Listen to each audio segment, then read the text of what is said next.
done. Chill. I just want to move it to center. That's great.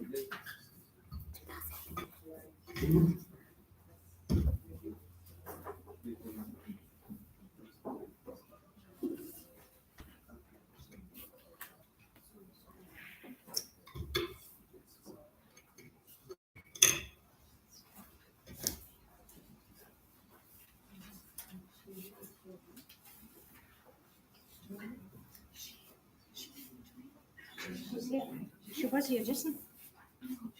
She was here and now she dropped off. She must come back.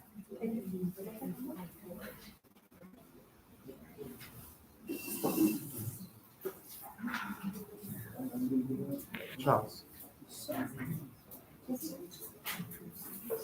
I now have a problem in that I can't manipulate my PowerPoint to somebody. Charles, could you bring the podium forward a little bit? Podium. Angelina, if you could say your name again, because we weren't live. Good afternoon, everybody. Good afternoon. Hello. Hello. How are you? Right. My name is Dr. Angelina Matidio Bazuba. I'm the director of the National Transformational Leadership Institute at the University of Juba, also serving as the dean and the first director of the institute. So I'm very glad this afternoon to moderate this very special program. I would say it's very special. I know all the other programs have been very special, but this is very special in the sense that we're really going to nail it, if I can put it that way.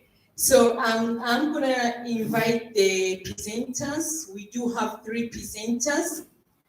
We have Bernadette Muthien, or Ben, I believe Bennett.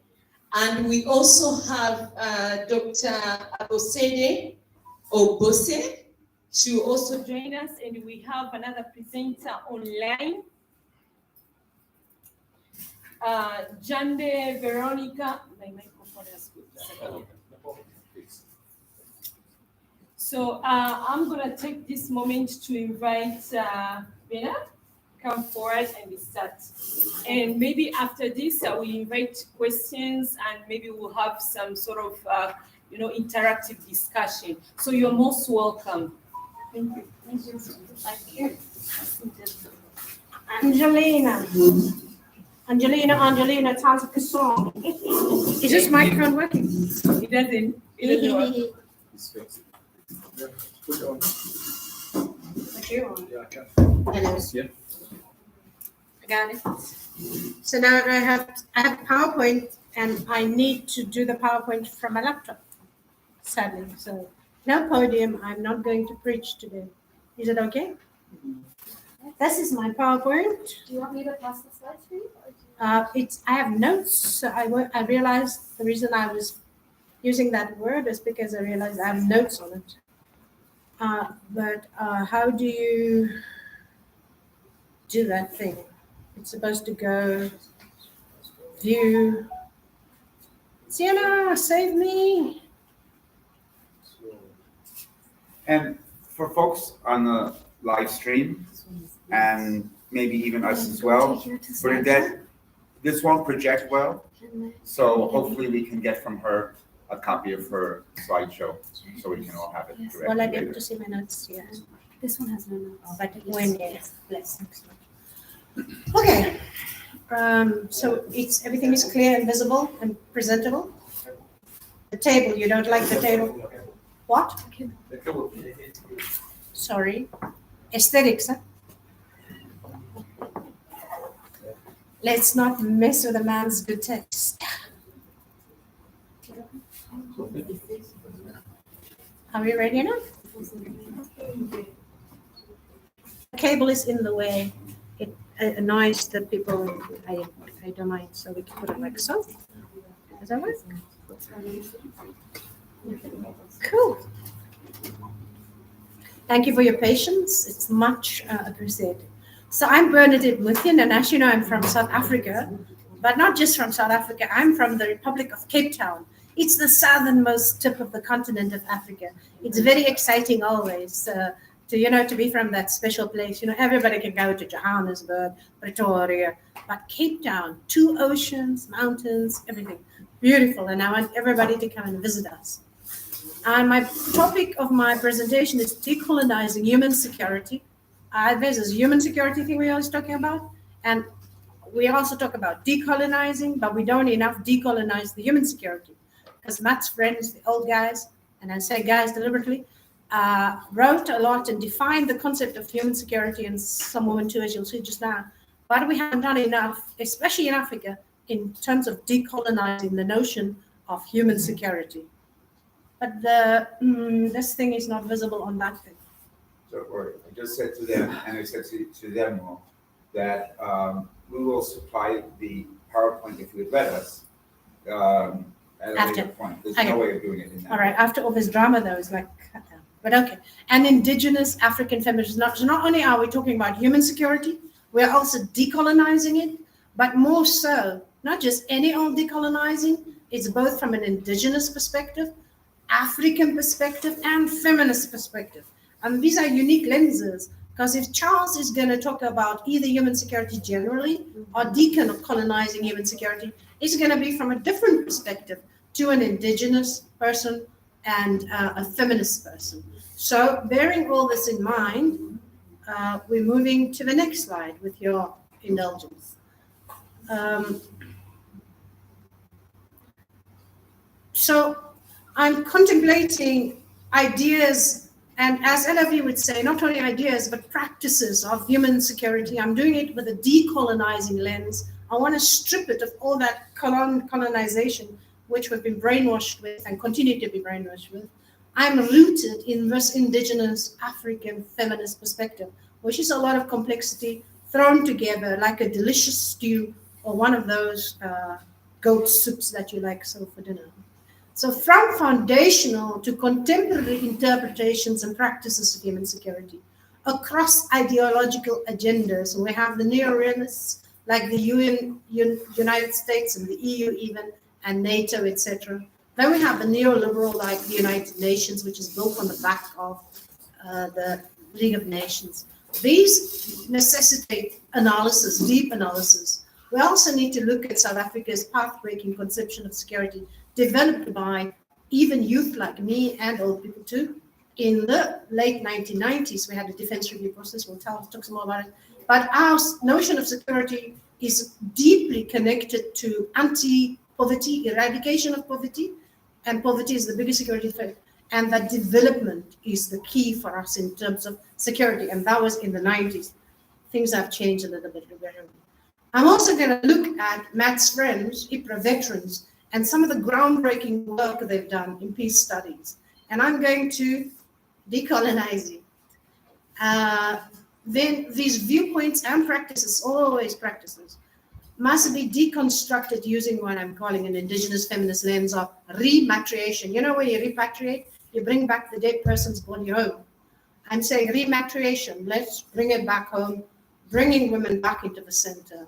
So instead of the so-called gender-neutral decolonizing methodologies, all of these dudes back home and everywhere else are, decolonizing, another PhD, twin books, decolonizing. But there is no mention of a woman. They're married to women, their mothers are a woman. By default, everybody's mother is a woman. But no thought of women in any of that work, as important as it is. And so the intent is to effect restoration and indeed even healing, which is necessary. So we want to ask who says what and why, whose interests does it serve, and who's being excluded or further marginalized.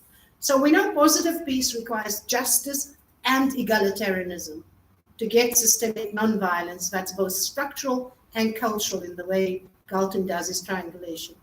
But rematriation demands effecting human security through reparations and healing, restorative justice, and an egalitarianism drawing on Indigenous societies that are matricentric, meaning woman-centered, that are gender egalitarian and social egalitarian, that are less violent, and women are always at the center of society.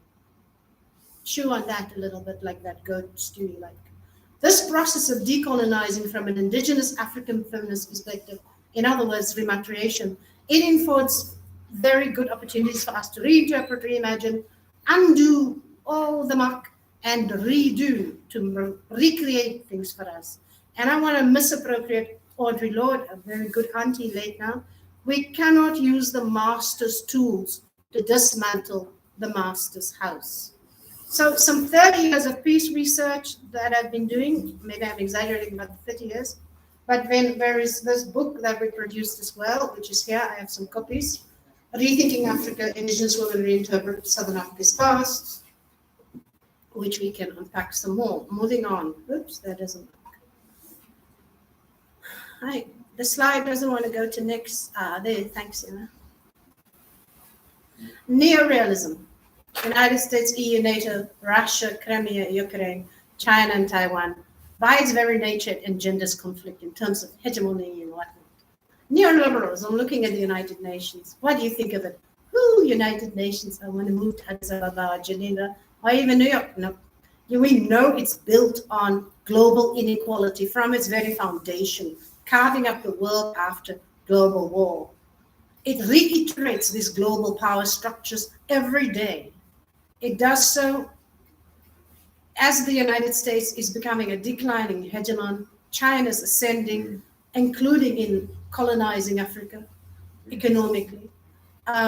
South Africa wants a seat in the Security Council. Maybe it's a progressive thing, maybe not.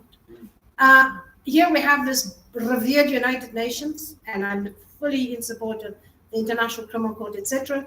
But Somaliland, where the peace was negotiated by women leaders, centrally part of the peace, they are not recognized. Hallelujah, South Sudan has thankfully been recognized, and it's privileged to be here. We have Palestine, Western Sahara, and others that still remain occupied and oppressed, despite the United Nations. And anytime the Security Council members will just veto things they don't like.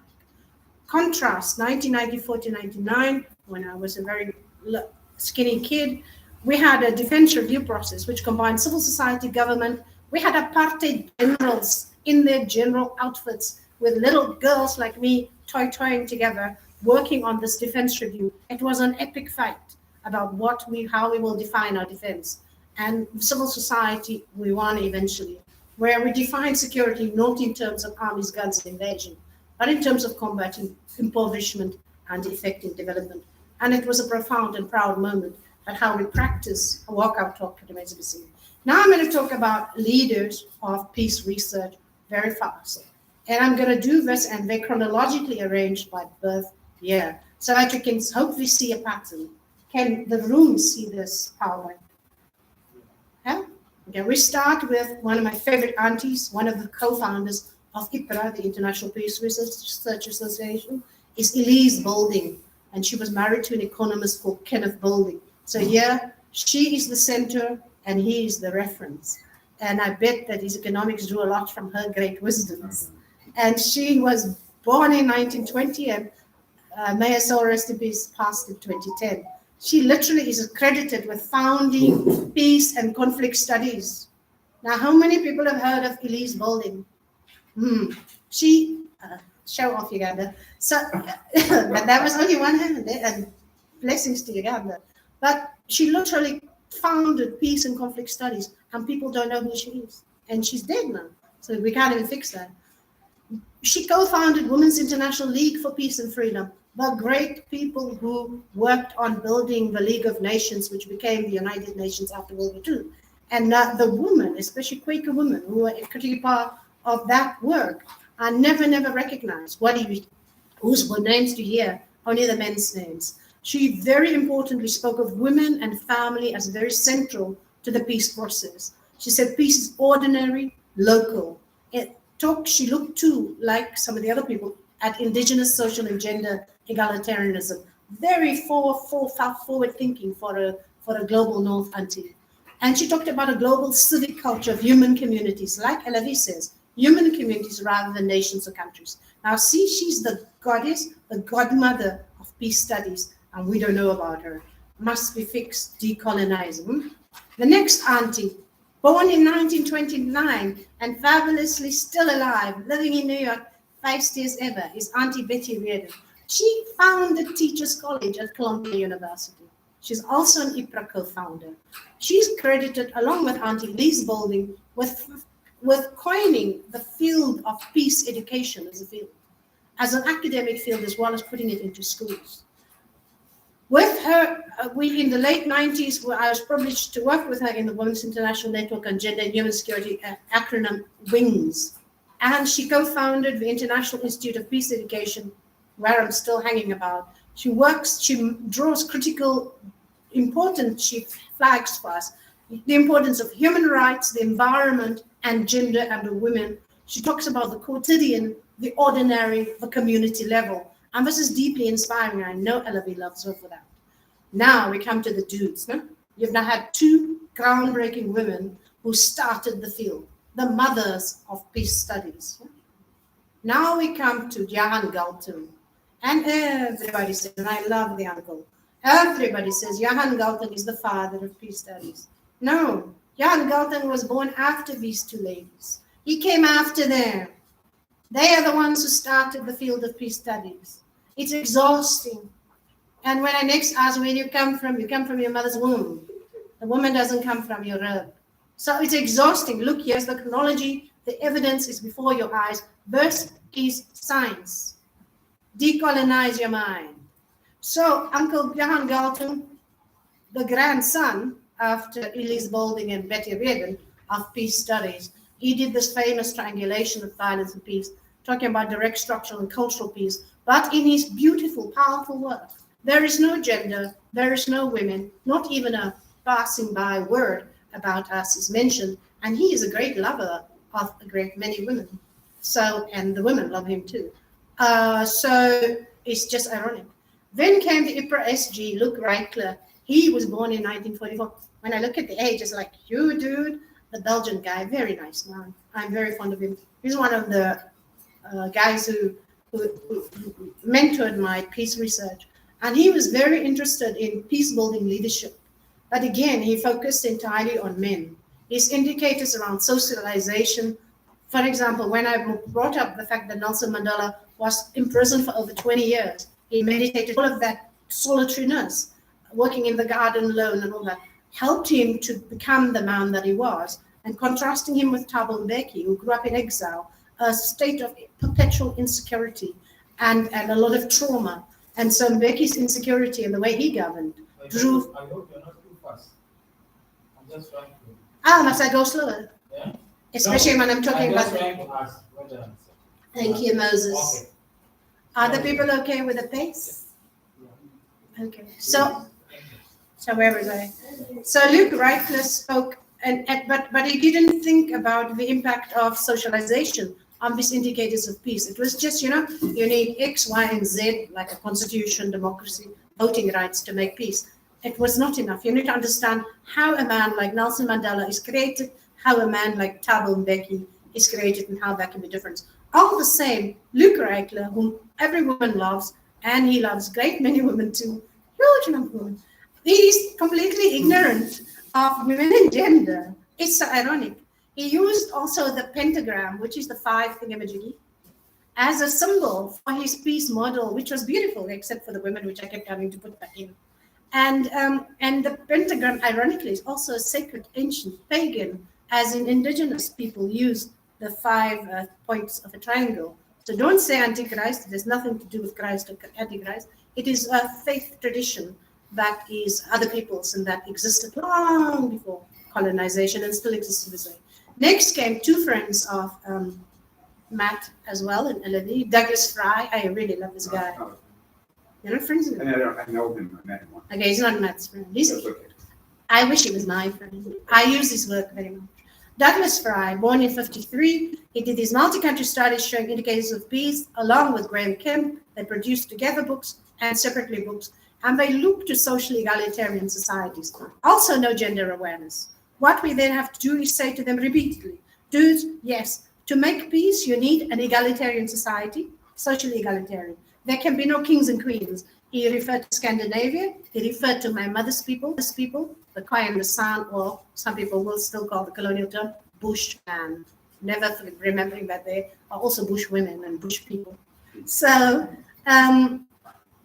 social egalitarian, and he forgets, Gender egalitarianism is also critical. Okay, so you can't have social egalitarianism without gender egalitarianism. Here comes my beloved sister, Elavine Dura. She was born not so long ago, and she spoke yesterday so beautifully of beloved communities in practice. She spoke of Ubuntu, compassion, and the communication necessary. And I hope I'm speaking compassionately enough as much as I'm passionate about these issues, as you can see. And then comes my favorite uncle, Matmaya, born just yesterday.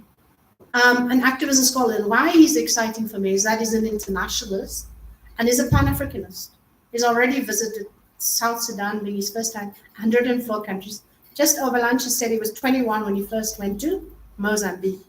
I was a few years younger, but I wasn't in Mozambique. I was in apartheid South Africa. So he has these friends and collaborators across all diversities, and even some diversities that have yet to be imagined. And he, for me, as challenging as he is, and we have lots of arguments, some AFPREA members will remember an epic argument a few long ago. He has concretely, for me, changed AFPREA, and he has worked towards, as an ally, to recenter the Indigenous and gender. And issues like Western Sahara and other marginalized issues, but he makes us talk and walk about nonviolent revolutionary transformation. And it's not only visceral, it's tangible, it's concrete. And this is how we are co-creating new generations of peace leadership. But now focus and see Elise Boulding, Betty Reardon, and only after them came Galtung and Matt Meyer, okay? Now we can move on. So when we're talking about decolonizing methodologies, are we asking, is it gender neutral? Is it gender ignorant? How do we decolonize the mindsets, our theories, our theorizing, and our practices?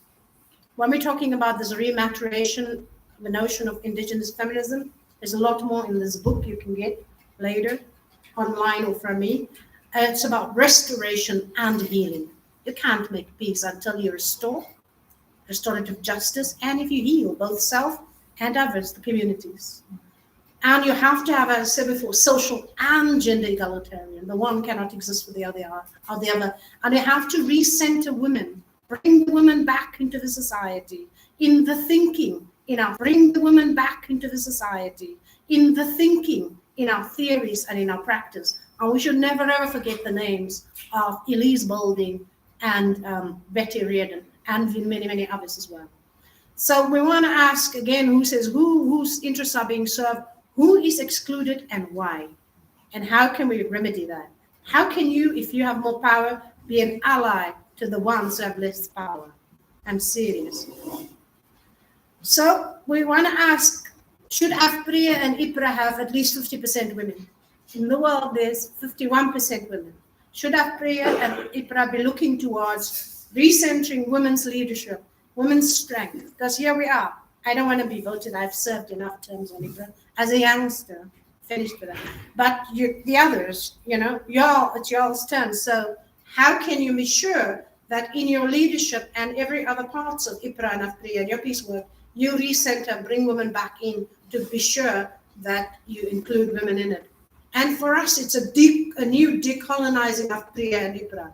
And I'm so grateful to the work of Elodie and Matt and others in this struggle.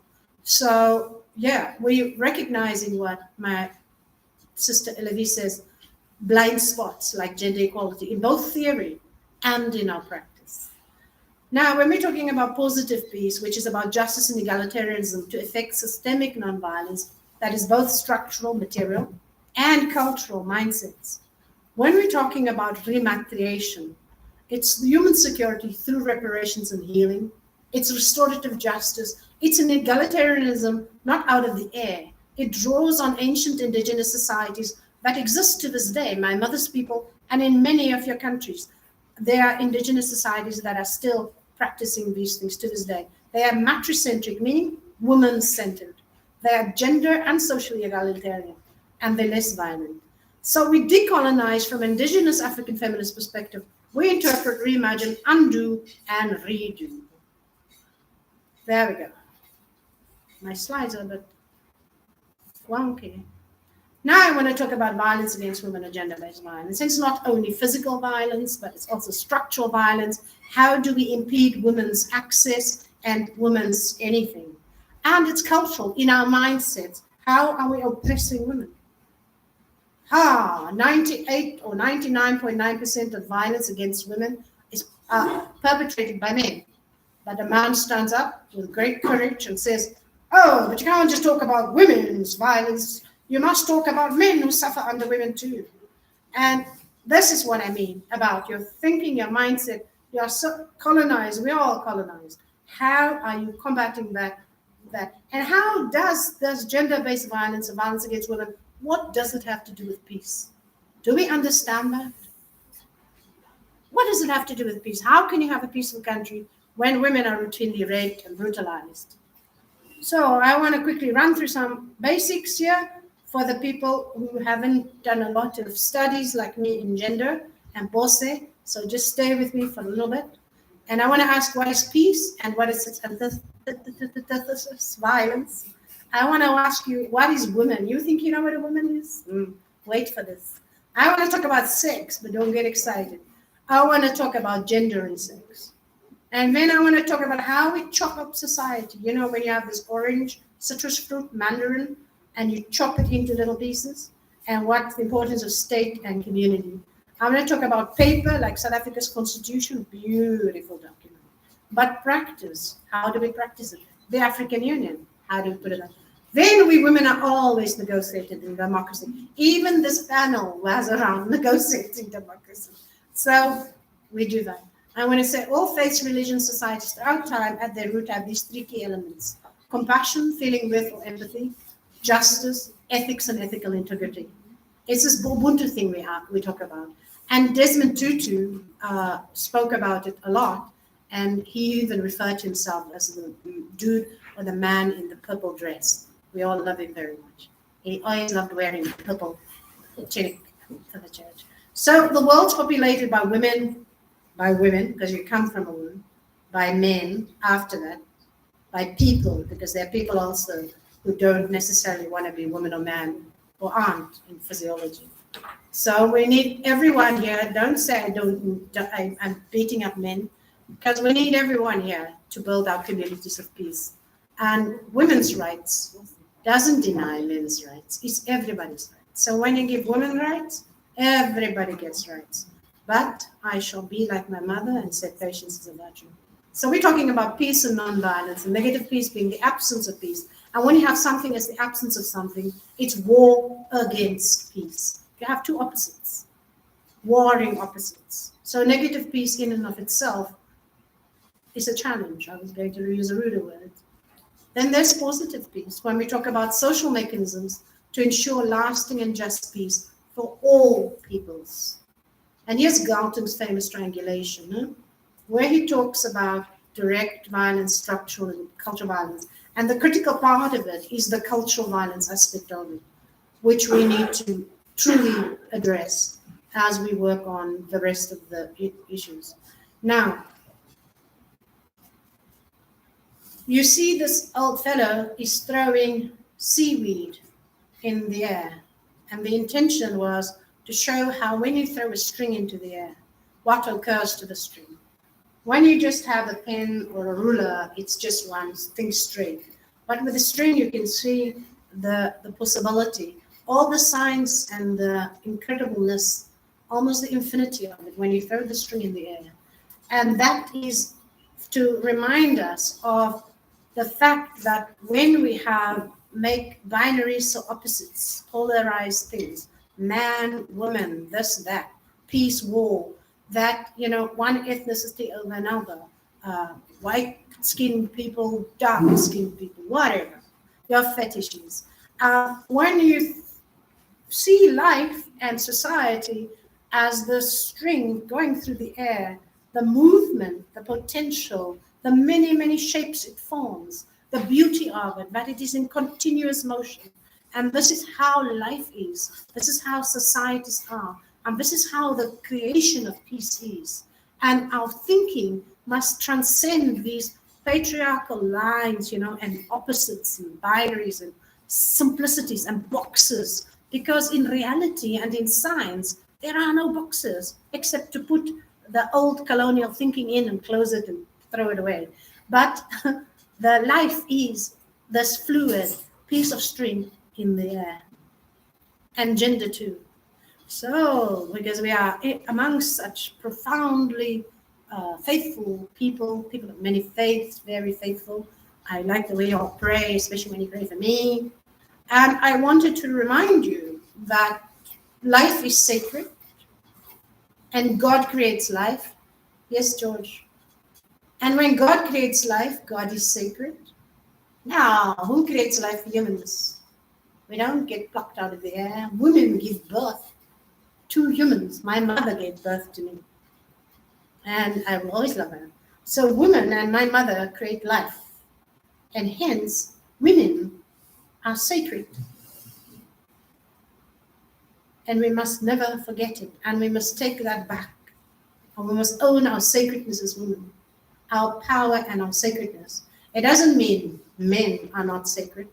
They are sacred. They're popes, they're bishops, they run the economies of the world. But women must be reclaimed too, to stand alongside men in equality, in equal sacredness. And this is what we need to do in all our faith traditions that are patriarchal. We Indigenous people already do it. I grew up like that. Women and men and anybody else for that matter, standing alongside each other in equality and in faith. And then I have some quotes, and I have many, many quotes from across religions. There's Lao Tzu, everybody reads him, The Art of War guy. Let's read The Art of War so we can fight more better amongst each other. So, but he also written about the primal mother. We have Hildegard von Bingen, this ancient Christian mystic and healer. She speaks about the lady whom you see is love, who has a dwelling place in eternity. That's the feminine divine. The Buddhists add, and on and on and on. So even in our Christianity, there is the sacredness of the feminine that we should never, never lose. We should, if we have lost it, go and back and find it and reintegrate it, because without it, your life is incomplete. So South Africa has this Constitutional Bill of Rights and 16 grounds of non-discrimination. Look there, that equality clause. It says every possible ground, including pregnancy, do not discriminate against me. Pregnancy. And no person may unfairly discriminate directly or indirectly against anyone on any one or more of these grounds.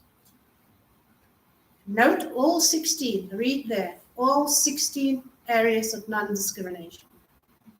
Then we also have 7 non-derogable. That wasn't enough for the old people when they were negotiating the constitution with the apartheid people. They said, oh, no, we can't just have rights. We must have non-negotiable rights, and they made 7 of them. And amongst the 7, the first 2 is equality and human dignity. And when you say equality is non-derogable or non-negotiable, then all 16 grounds are non-negotiable. So no one at any stage, for whatever reason, whether they are patriarchal or not, have a religion or not, may discriminate against me as a woman, for example. No one may discriminate against another person for whatever reason, no matter what is written in their biblical texts. Comprende? Happy? Everybody's read that? Moving on. Here's the society and its oranges. Can you see how the orange is neatly segmented? You see the vesicles are all neat. The orange pieces are inside these little boxes, these little captions. But even with this orange, beautiful orange as it is, even with it, the fruit bursts through the vesicles and releases itself. It is free. So even when we think, here's an orange, and it has neat segments, all perfectly arranged,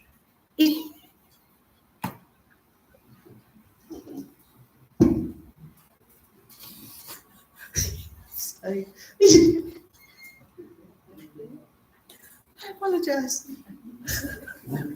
You were snoozing, you're tired. We've given you too much work. My apologies, my beloved colleague is a young, very excited man, and he's having a small eye closing, so I thought that was really sorry. So even when we think we have narrow, we have neat little segments of something, it too messes with your head and it goes whoosh when you're biting into it or just by itself.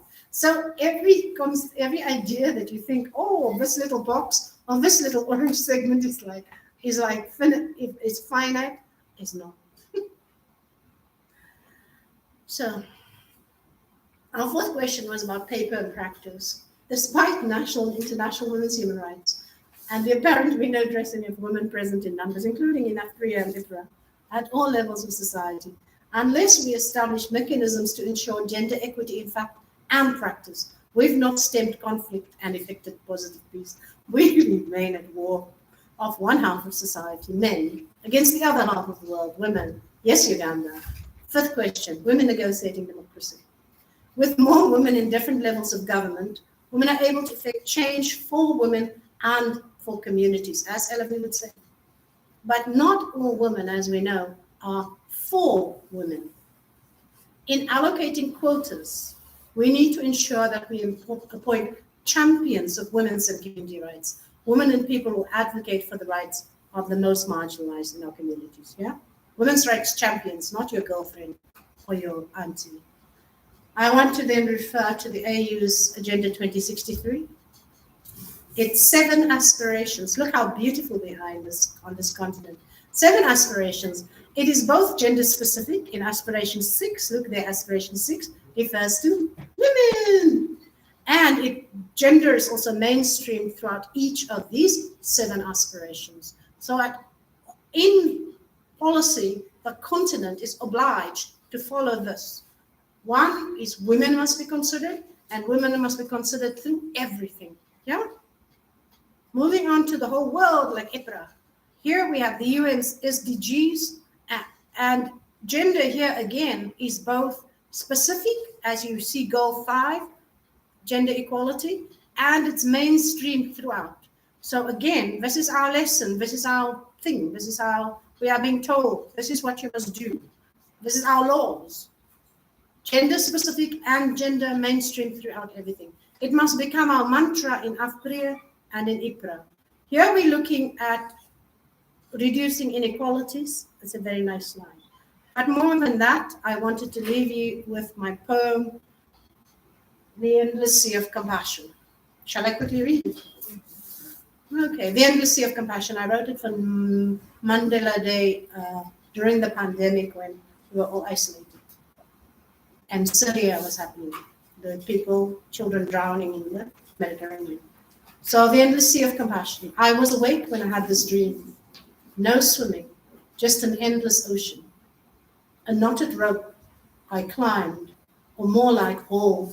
Some hands reached down the side of the wooden boat.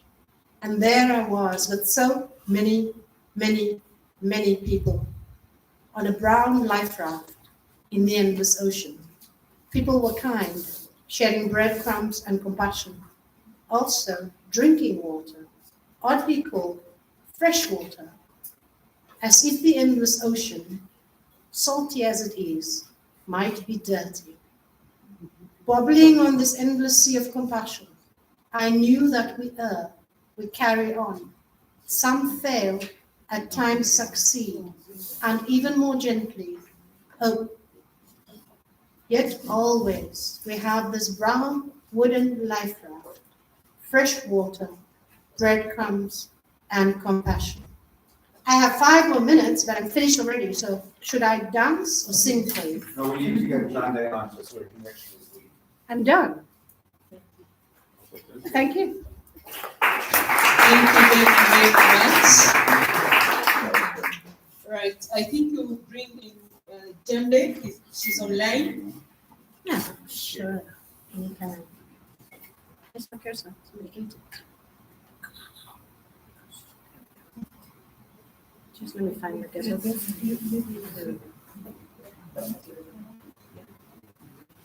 Hello.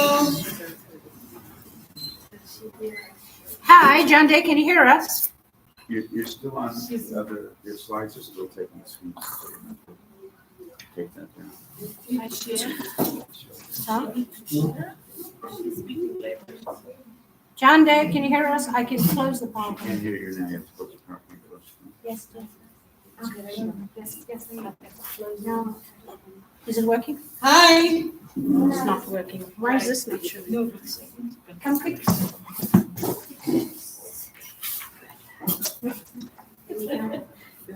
Can you hear us? Can you hear us?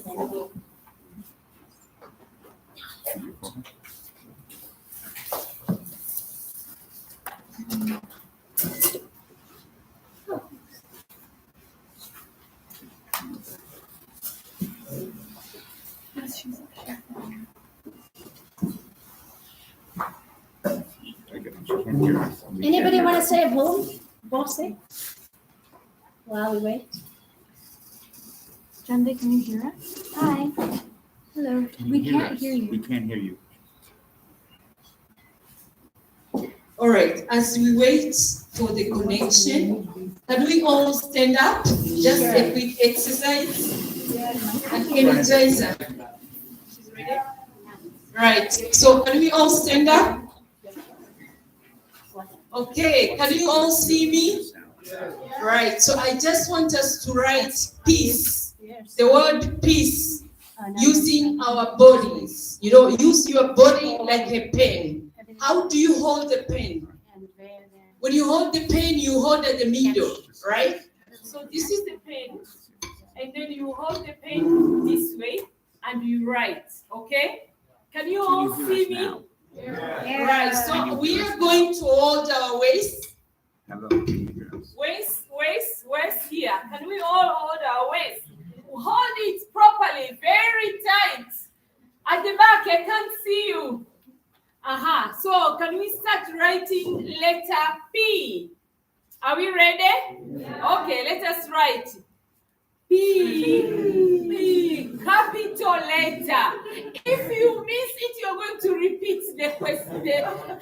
All right, so are we ready? Yeah. Let's start. E. Capital E.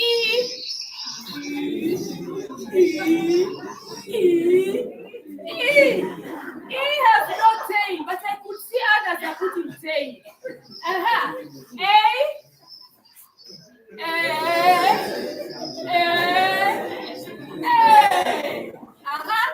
Then we go for C.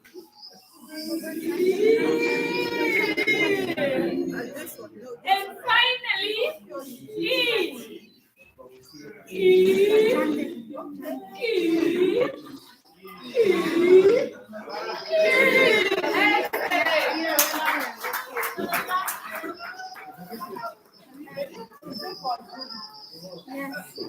Jande is here. We're trying to solve dry up.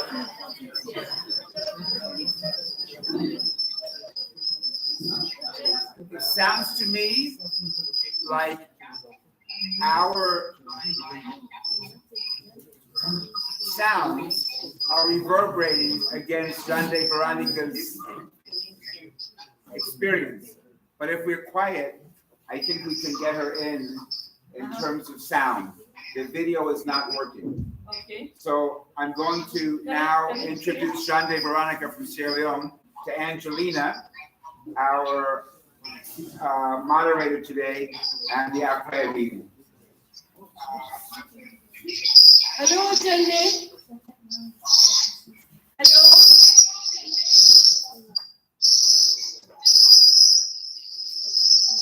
Can you hear us? Hello.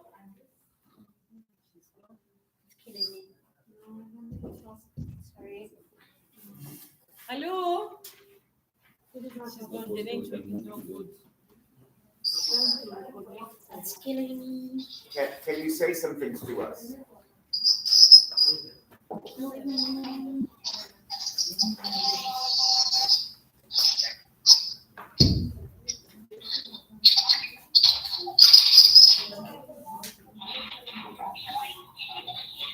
But I don't think the sound is good. Yeah, I think. It's not good. Yeah, why don't She you- can send it video. Yeah. All right. So I think we are going to Bose. Bose, you're most welcome. Thank you. Right. Yeah. What's your email? Sarah's working on. I don't know. You have to give it your foot. The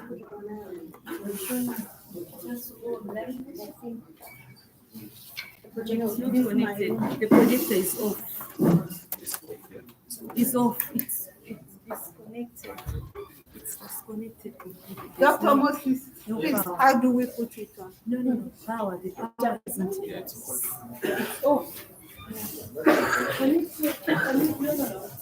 back on now. It's back.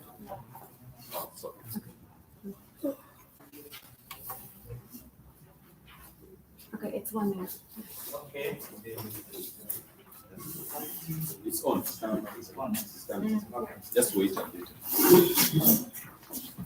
There we go. It's on now.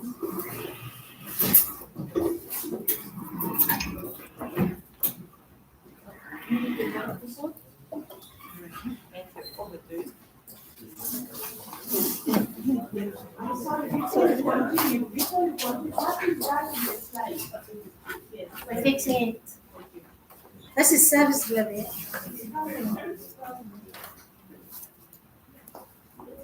Wait. It's okay now? That's okay. Okay, you're welcome. Thank you very much. I greet everyone and I like to appreciate AFPREA for this opportunity to present this plenary paper, Gendering Peace Studies in Africa, bridging the gap between principles and practice. And I would like to say peace studies have evolved in Africa, and it has also made remarkable footprint on the African continent in over 2 decades now. And we know that peace is very, very important. And it is also very, very intricately connected to development, because peace is an essential prerequisite for development. And then we also need to consider that peace studies evolved from the Western world, and as such, the conceptualization actually also is based on Western ideals. So as a result, if we now have scholarship in peace studies in Africa, we need to, we've been actually critiquing how peace studies continue to evolve and how suitable or how fitting is it to African realities, and in particular gender issues, because gender issues loom large in peace studies. It's also, there is an integrated connection between peace studies and gender studies. So that is why I'm here today to discuss issues about gendering peace studies. It's also part of the advocacy for decolonizing peace studies. And I just have a brief outline that introduce the subject matters about peace studies, in particular the conceptual underpinning of peace studies and how it's linked to gender studies, and looking at some empirical realities, how these empirical realities shape the conceptualization of peace study and the teaching, and how this translates to practice. And to do this, I look at the gendered nature and impact of conflict and peace, because we know issues of conflict and peace relate to gender, because gender as a social construct relates to where men and women are located in social life realities. And this study also is making a case for content-specific perspectives on peace studies, and some concluding remarks on this. As I earlier said, peace studies and gender studies are intricately connected, because they both deals with the experience of men and women in peacetime and wartime. So peace study essentially were issues of conflict, security, social justice, development, they are all intricately connected. But it deals with individuals and social groups. And within this social group, we have peace studies and gender studies, as I also said before, from what Western centric ideas.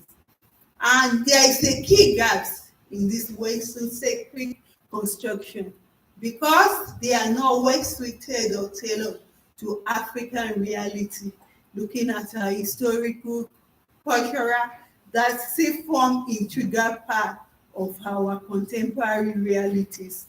So the conceptual analysis of peace studies have not actually captured the empirical reality of the gendered nature of conflict and peace. And when we talk about gender nature of conflict, both women and men are affected. Their position, the situation of conflict, their experience, their reality for both men and for both women. And these empirical realities, both in peace and war, has to be captured in conceptualizing peace studies that fit into our reality in the African context. Like Cooper and Finlay said in 2014, peace research and conflict, especially because across boundaries of gender, class, race, and nationality. And this necessitates what we call researcher reflexivity, to actively critique and to avoid reproducing cultural violence, because it's a form of indirect violence, which is not fixable. And we assume there is no violence in a situation whereby women's rights are what undermined. And women even contribution to peace are what largely unacknowledged and unrecognized. And women continue to face a lot of violence, indirect and at the same time physical violence. And we look at the African context, the intersection of peace and gender provide diverse reality. Gender roles, the roles of men and women, but these gender roles over time are changing. And how are they changing? We need to understand it. And how have they changed been what captured in our understanding of peace? Experience of men and women, how they shape the gender nature and impact of conflict. I am drawing essentially from Nigerian conflict context, but we also draw insights from studies from other African contents on historical, social, and cultural reality that shapes issues of the gender nature and impact of conflict, especially issues about patriarchal norms and expectation, socioeconomic and political factors that shape these issues. So this study will also demonstrate that gender power relation in peacetime can also shape the nature of peace in terms of both its positive and negative connotation. And these gendered natures and impact of peace in Africa transcend this Western-centric conceptualization, and this necessitates the need for a content-specific construction of peace studies. Now, before we move on, let's just look at the conceptualization of peace studies and gender studies. Peace studies is more considered by William and Bray in 1988 as not a felicitous or inappropriate name for a very spendy educational approach to the preparation of future makers and shapers of policy, because it's very, very central to politics, issues of peace. At the same time, he acknowledged the fact that it is a controversial idea. It's controversial because issues of peace, as we are all seated, if we ask ourselves, what does peace mean to us? We have different, understanding, perspectives about peace. And how do we bring together all these diverse perspectives in our conceptualization of theory, and how this impacts on policy formulation and implementation? One of the major peace education in the United States Krog Institute of International Peace Studies described peace studies as an interdisciplinary field of inquiry animated by the desire to build sustainable peace at all levels of society through policy relevance research and practice on a broad range of pressing topics, including social justice, equitable societies, addressing the root causes of violence, conflict resolution, and structural and institutional changes at local, national, and global level. If we look at this conceptualization, there's something missing because it's silence about gender.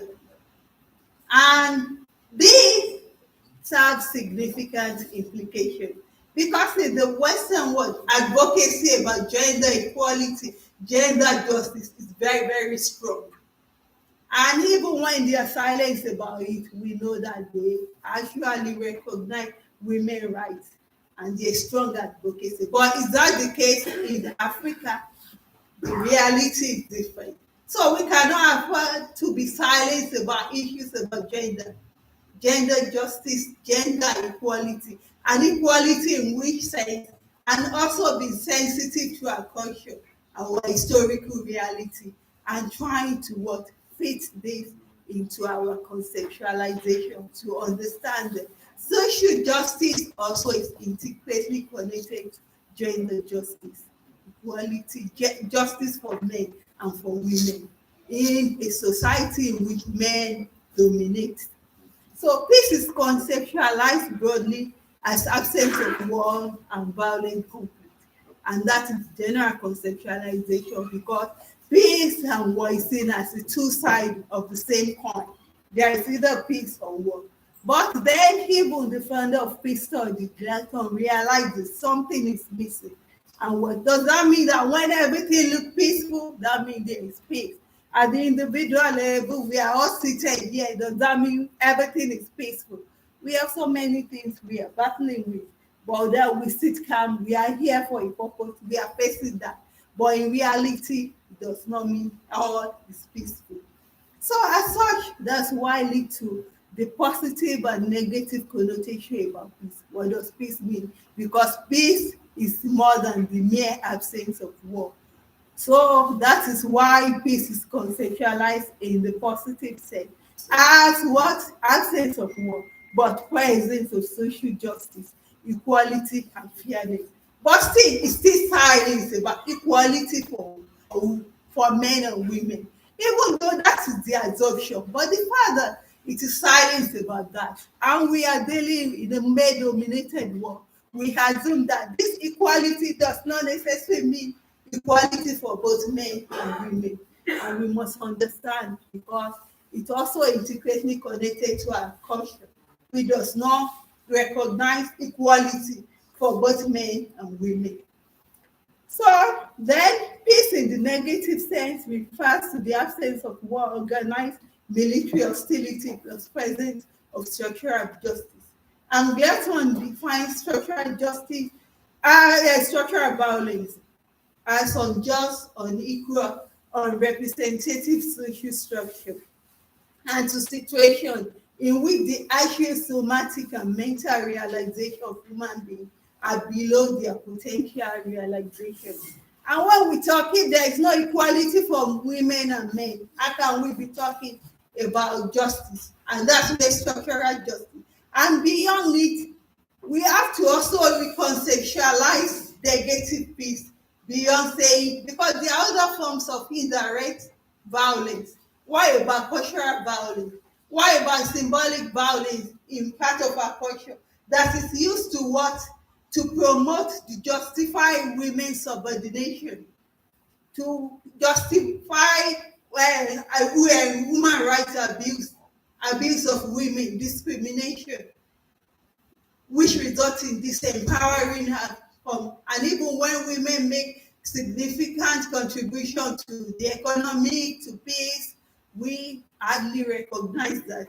And when women are disempowered, it also impacts on their capacity to contribute meaningfully to peace. So we need to recognize that peace in the negative sense extends beyond structural violence. It has to encompass cultural violence, it has to include symbolic violence and all sorts of violence that continue to undermine women empowerment, women emancipation, and women's rights. So gender justice as it evolved is considered as it represents a body of debate which interrogates the various identity of masculinity and femininity that have influenced patterns of social life. And it deals with the socially constructed way in which men and women are located and differentiated in given context. And in the African context, there are specific gender roles for both men and women. And women affairs at the private level have become what is replicated in the public space, where women's subordination loom large, both at the private and public space. And this reality, how does it shape our understanding of issues of peace and issues of gender?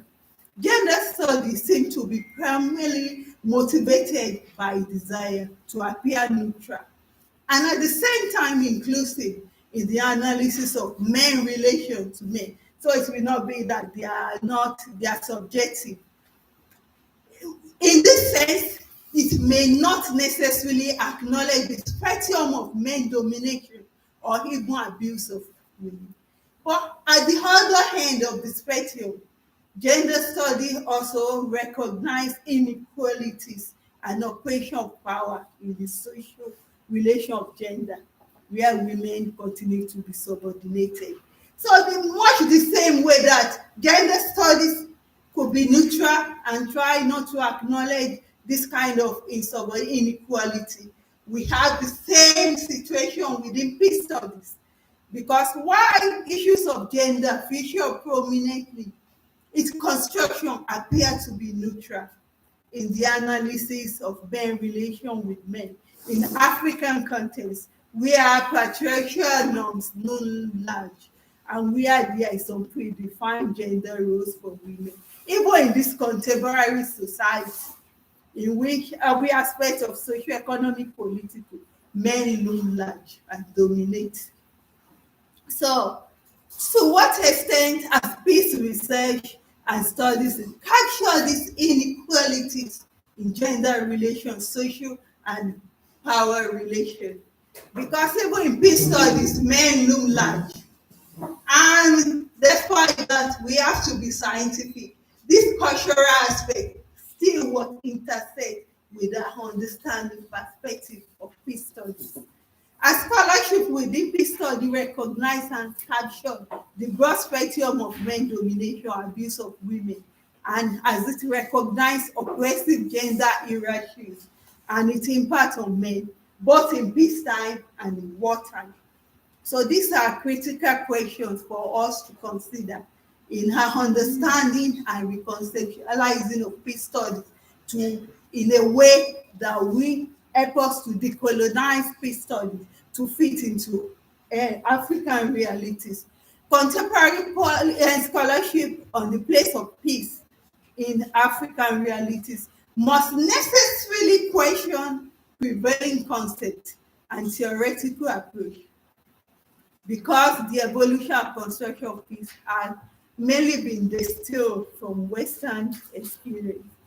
And the University for Peace in 2005 highlighted this important fact: by gender and the building of peace is a rapidly growing interdisciplinary subject that straddles both gender studies and peace and conflict studies.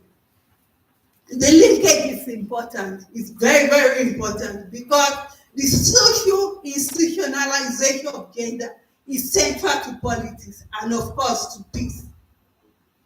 And therefore, the field of peace and conflict, gender can be an obstacle, is considered as an obstacle to peace. And why? When gender equality can there be positive peace? When women rights are undermined, when their capacity agency in the peace process, in peace building, security are undermined, can we be talking about positive peace? And at the same time, on the other side, it can be a positive and influential aspect. when women capacity are fully harnessed to achieve peace, and not just any peace, positive peace that is sustainable. An indisputable body of evidence prove that the uplift and empowerment of women beneficiary affect all aspects of society. So, as such, now let's look at empirical realities of the gendered nation and impact of conflict and peace in Africa. In most African society, women face discrimination. Let's look at land-tenure system, women right to socio-economic opportunity, productive resources, jobs are undermined. And even women contribution in decision making, economic and decision. Like my sister said during the pre, it goes beyond quota. We have quota in Nigeria, 35% affirmative action. But the reality is that even though that quota has not actually been fully implemented, the fact that women are included goes beyond number. Because how are they fully involved in decision making? And not just at the national level, at the local level. Because we have to rethink how the engagement at the bottom of where marginalization is very large. Women also are considered various studies, including mine and some other scholars, researchers from various African countries have acknowledged the fact that women are the major victims in situations of conflict.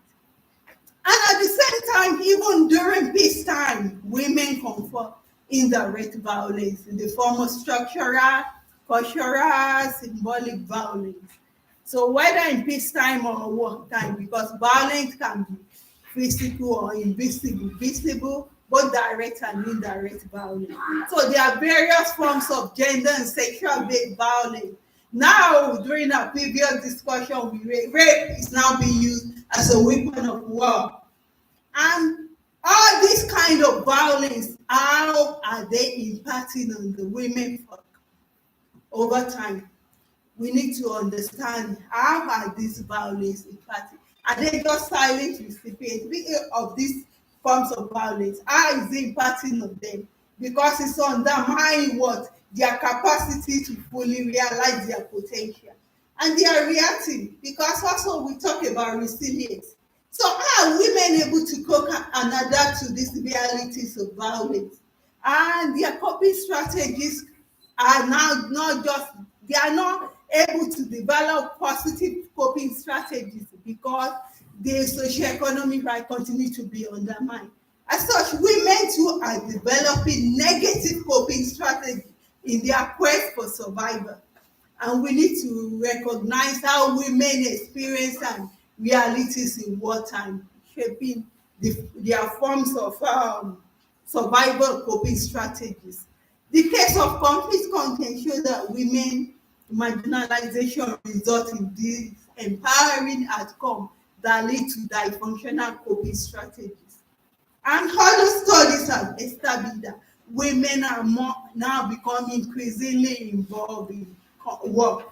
And they are playing various roles that transcend their traditional gender roles. Women are not just caregivers, nurturers.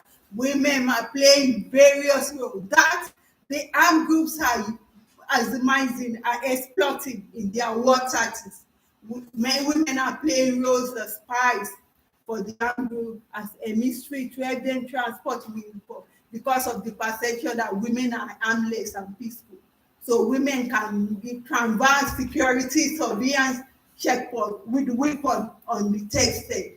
And women are also playing key role as what bearers of violence.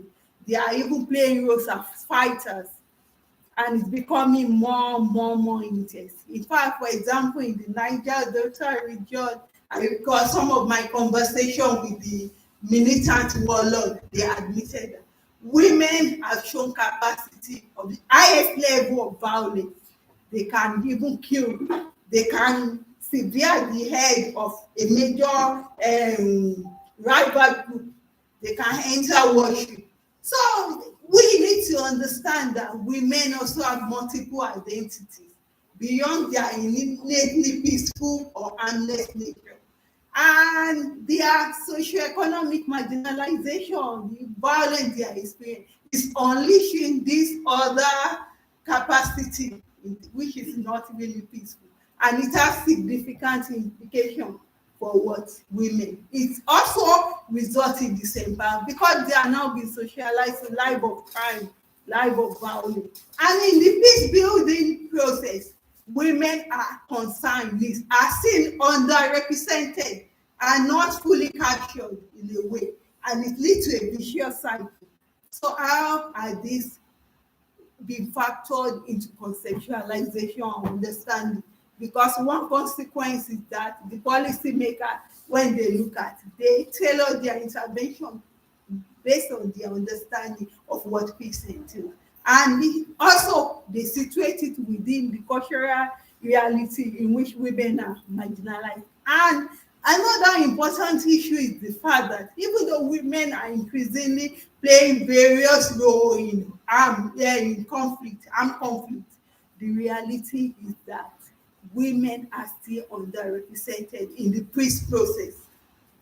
And these are significant. So the gender, the motive for women participation in conflict have been based on various research, the quest to obtain power. For them to obtain economic resources, they have been denied fulfillment of their basic needs, support for families, need for social recognition, to feel recognized. And also, they don't feel like lesser being, and quest for belonging, revenge, because women too suffer loss. They suffer beyond being raped, beyond being a victim of physical attack. They also lose their children. They become a female-headed household. So, and also to challenge institutional stratification, to challenge patriarchal norms that continue to subordinate and marginalize women. So the gender nature, the impact of conflict require that women experience and concern in peacetime and wartime are captured in the construction of peace and peace studies program. Women experience of intimate partner violence, domestic violence, and even in peacetime. It may be in form of emotional, psychological something, even though it may not be physical, if in peacetime. So now, this is why we are advocating for content-specific perspective on peace studies. And various studies too have highlighted these critical issues. For example, some study by Hamad, Kabo, and Western peace scholars have dominated knowledge production of African peace studies in landscape, thereby creating a situation in which the experience and realities of African are underrepresented in peace studies. So this conception is driven by external ideas, which does not suit well into our realities. Though African scholars have done a lot of empirical research, and they have intimate knowledge, understanding of African peace studies, but still they rely more on this Western-centric approach because it favors them in a way that the gender nature of peace and conflict does not fit in well. It has not been captured.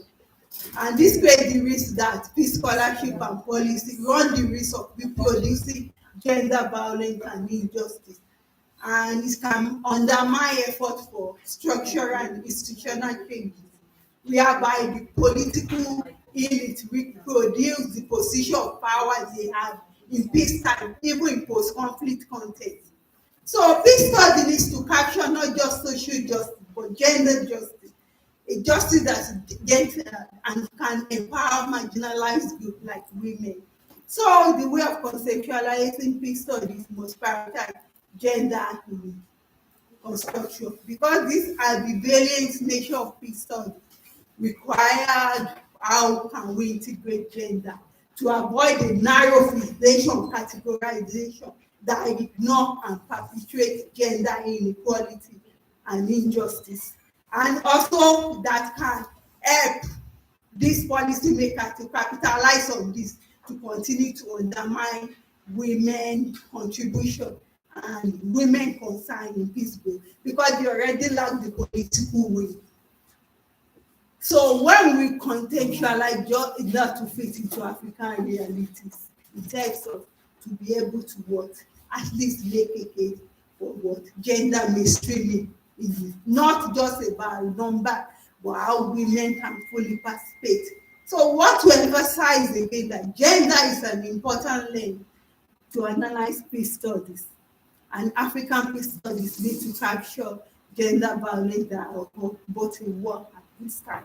So, and to understand the complexity of gender, social, and power relations in African patriarchal setting. So, and this way to foreground complex identity of women based on their varied experience in peacetime and wartime.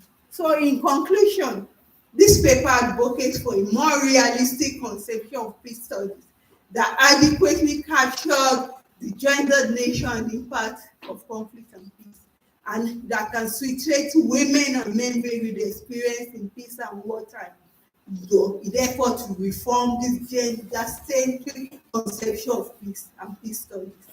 And gender peace studies in Africa becomes imperative and can impact policy reform and action from the weak Africans of the, because they already lack the policy to mainstream gender meaningfully in peace and security.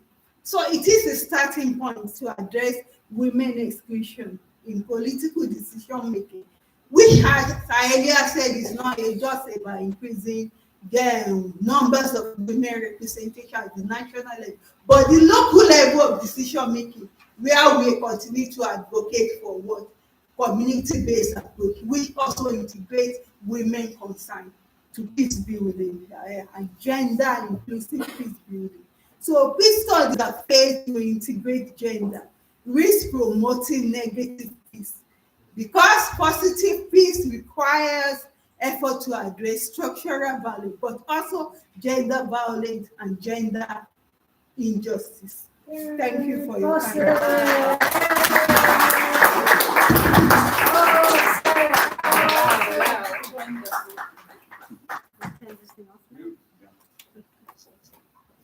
Thank you very, very much. Trace this. Do that to me one more time. Do you want to Wow. Power women. Did you see that? Are you going to stand? Power women. Can you clap for them once more? Right. Thank you very much. I think from the two speakers, we have seen from the first presenter, it was about decolonizing human security. And also we could really see issues around security are so deeply connected to the poverty, but also there are issues around, questioning the reality about gender. We could also see some issues around who says what, how was it said, why was it said, but also there are questions around who is being excluded when it comes to issues of gender and so forth. But again, she went on pointing issues around peace building leadership, stating that the focus has been so much towards men and women were excluded. And of course, she wondered, the exclusion could be so much about ignorance. Maybe they didn't know, or maybe they know, but because of the culture or the nature of thinking about women's place is in the private as opposed of being in the public sphere. And that in itself made women to be left out. But again, when you look at that and you connect the second speaker who spoke about gender in peace studies, you could also see a lot of similarities, because she also said that the two things cannot be excluded. Again, even when you look at the element of peace, she mentioned that peace is the absence of war, yes, but again, you can see that peace has two faces, just like a coin. You do have a positive and also negative. And all of these are very critical when you come to the aspect of analyzing peace or undertaking peace studies.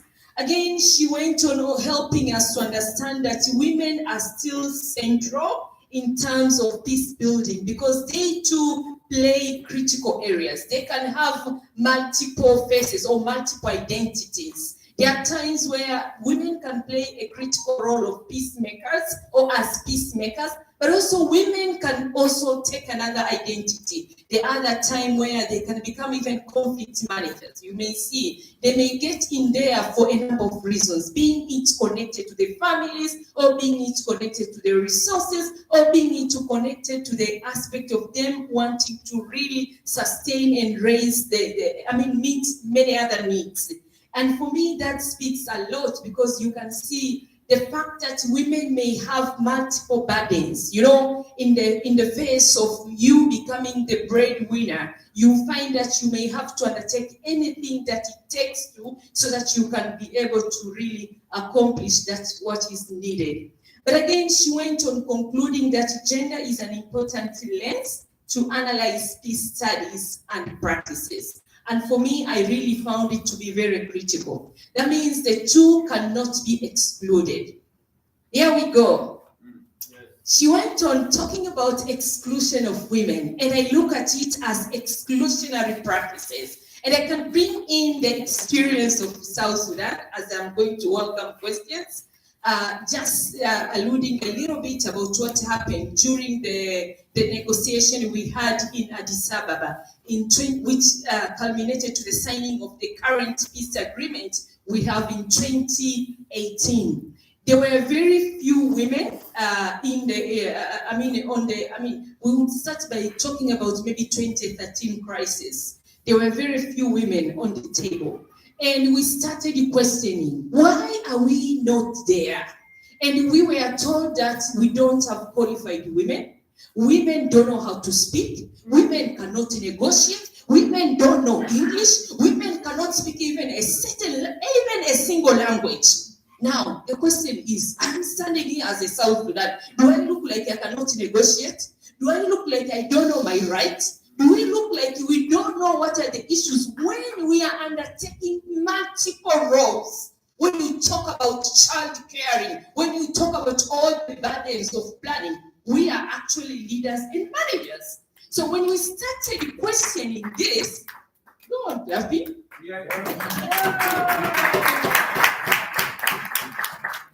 So when we started questioning this, we said we had good legal framework. By then we had 25% gender quotas integrated in the transitional constitution of South Sudan.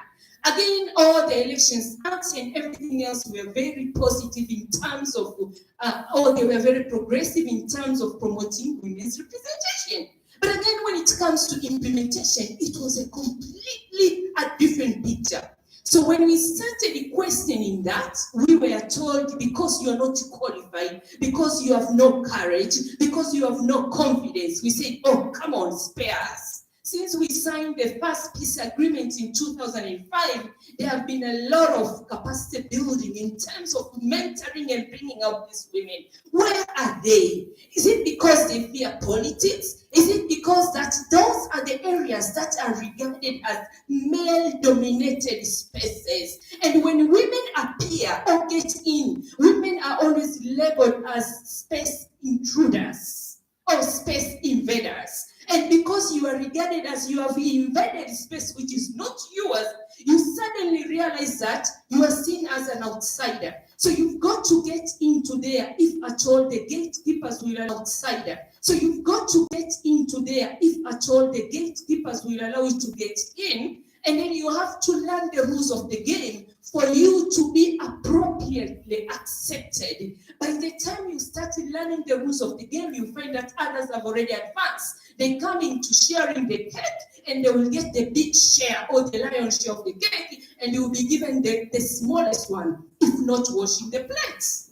And we started questioning this, which ended up us having an institution called the National Transformational Leadership Institute at the University of Juba. And this is where we started mentoring women. We started telling them that this is your space. Sometimes you don't need to wait for them to give you. We need to take it. We need to capture it. And even if the culture says that we should remain in the kitchen, we will tell them we can be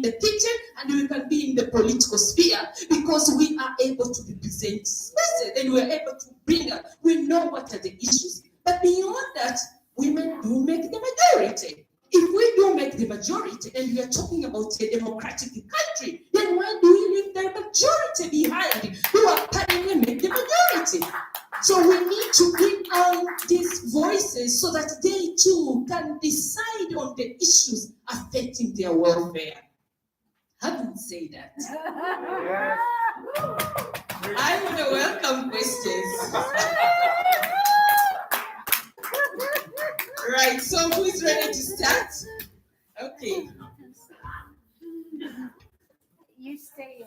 I stay here? You'll run around. And Yes. you can either sit or you can stand. You want to sit? Move a little bit this way down. Move a little bit. Move. Thank you very much for the Come. very inspiring presentation from the three ladies. I don't get very well the name of the first presenter, but the second presenter, yes, I got it. Thank you for your presentation. And so it's not like a question, it's a reflection and a comment and maybe a question. So my question, okay, first of all, I have to introduce myself. I'm sorry. I arrived today in the afternoon. I saw some of you during lunch. My name is Dr. Irene Lugara from Tanzania. I'm a gender expert. I work with the MS Training Center for Development Cooperation in Arusha. I came with my colleague, he arrived yesterday. So I'm also an academic dean, and I also lecture across gender, peace, and security. So from the presentation, I deducted that what I want to say is about that women and men experience violence differently. And also, women and men experience also peace and security differently. In fact, our doctor here from University of Juba said that at the peace table, where are women? The best example we had like this week or last week in Ethiopia, the government and the Tigray. They had a peace accord in South Africa. I didn't see women at the table. Exactly. Yeah. So the question for maybe discussion or reflection, what are the gender needs of women and men during peace in order to achieve what we call positive peace? We know that women, they have their gender needs, strategic gender needs, and the practical gender needs. So, for example, during violent conflicts, women experience that violence quite different from the men. There were number of rapes, there were torture, and then when that peace accord was signed, those people who raped them, they come and live with them maybe in the same village. That paper, when it decided, they say now it is over, but the people who raped us, we live with them in the same village, and it may be that rape or torture is continuing. So, to the table now, or to this room, to all participants, when we talk about peace, gender and peace, what are the gender needs of women and men in order to achieve this positive peace? Thank you very much. Thank you very much.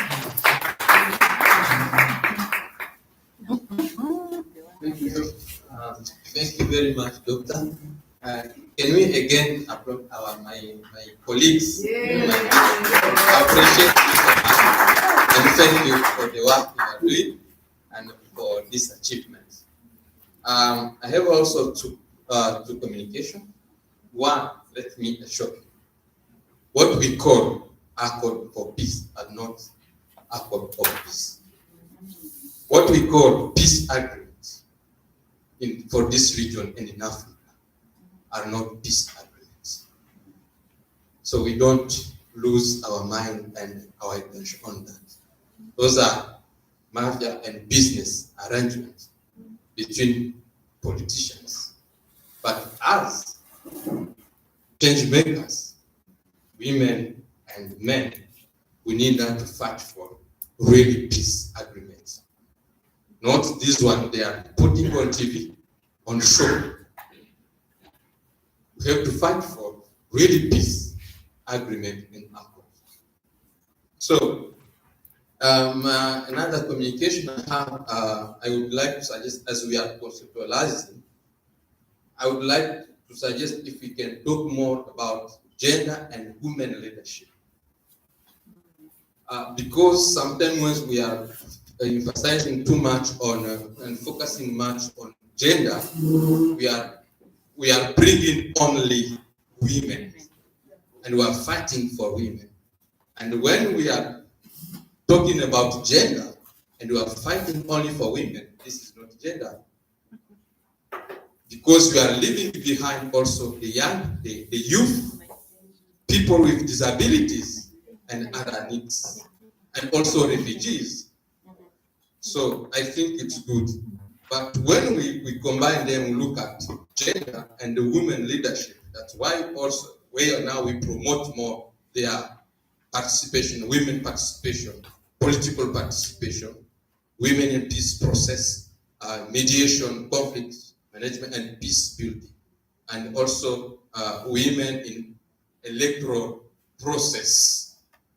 This we shouldn't leave it also out. And also we look at women economic empowerment, and this is also very important. We look at also women in rural areas.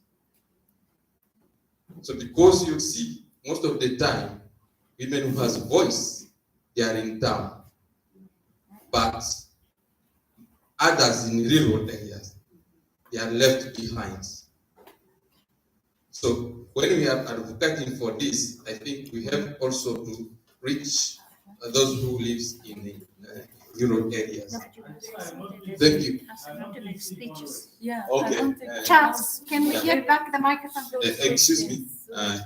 Let's shorten our questions. At Charles, least direct, yeah? Charles, Yeah, sure. give me the microphone, please. This, my new friend Angeline is facilitating this session. In other words, she's chairing. She will give you permission to speak, and she will also tell you when you are speaking too long and make it shorter. So I'm giving her the microphone, and please honor and respect her. Go ahead. Thank you. All right. Yes. Yeah. Oh, you're okay. Then come to. Please make a very short intervention. Just question. Go direct to the question. Yeah, thank you so much for the amazing presentation. Yeah, maybe I just go direct to the question. I'm just looking to the situation where the interests of the woman contradict with the interests of the survivor. This is my one example. I remember there was incident in 2016 here happened in South Sudan. One of the neighbor have raped one of his close friend. I mean the neighbor, a small lady with around like age of 16.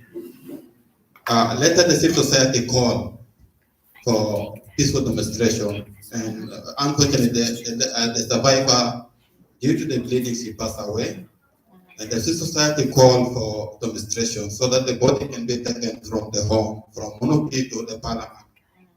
But later, some of the women, they say, no, this thing is going to spoil the image of our country. I just want to look to the context where the interests of the survivor contradict even interests of some of the women individual. How do you look on this context? One. Number two, the situation, just one, the situation where the survivor, I mean the perpetrator can marry the perpetrator. I mean the perpetrator can marry the survivor. Example, you'll find like the family, due to the economic situation, the family will be in need of dowry. The survivor is around like also 13 to 16 years. the politician came to say it's okay. Seeing I have raped survivor, let me marry. And the green line can come also from the family. Let me say, example, woman. Also, I would just want to look to the conclusion of the economy. How do you respond to this part? Thank you very much. Can I request we respond to this and then we will take another round? Oh, okay, I can have Professor's final question and then we'll respond to this Elodie? question. Yes. My question. Wait for the mic. Very quickly, because as a diversity, equity, and inclusions practitioner, there are questions that I always feel inspired to bring out in this context and other context. When we center gender in peace building and peace education and praxis, where do we invite in other gender identities? Ooh, I hear that. You see, I'm pushing you here. Because they are real, silenced in many African places, illegal even in some African countries, but they're still legal, like transgender issues, like gay issues, LGBTQA issues. Where do they fit in peace building? Thank you. Thank you. Can you take this? Okay. So, okay, all right.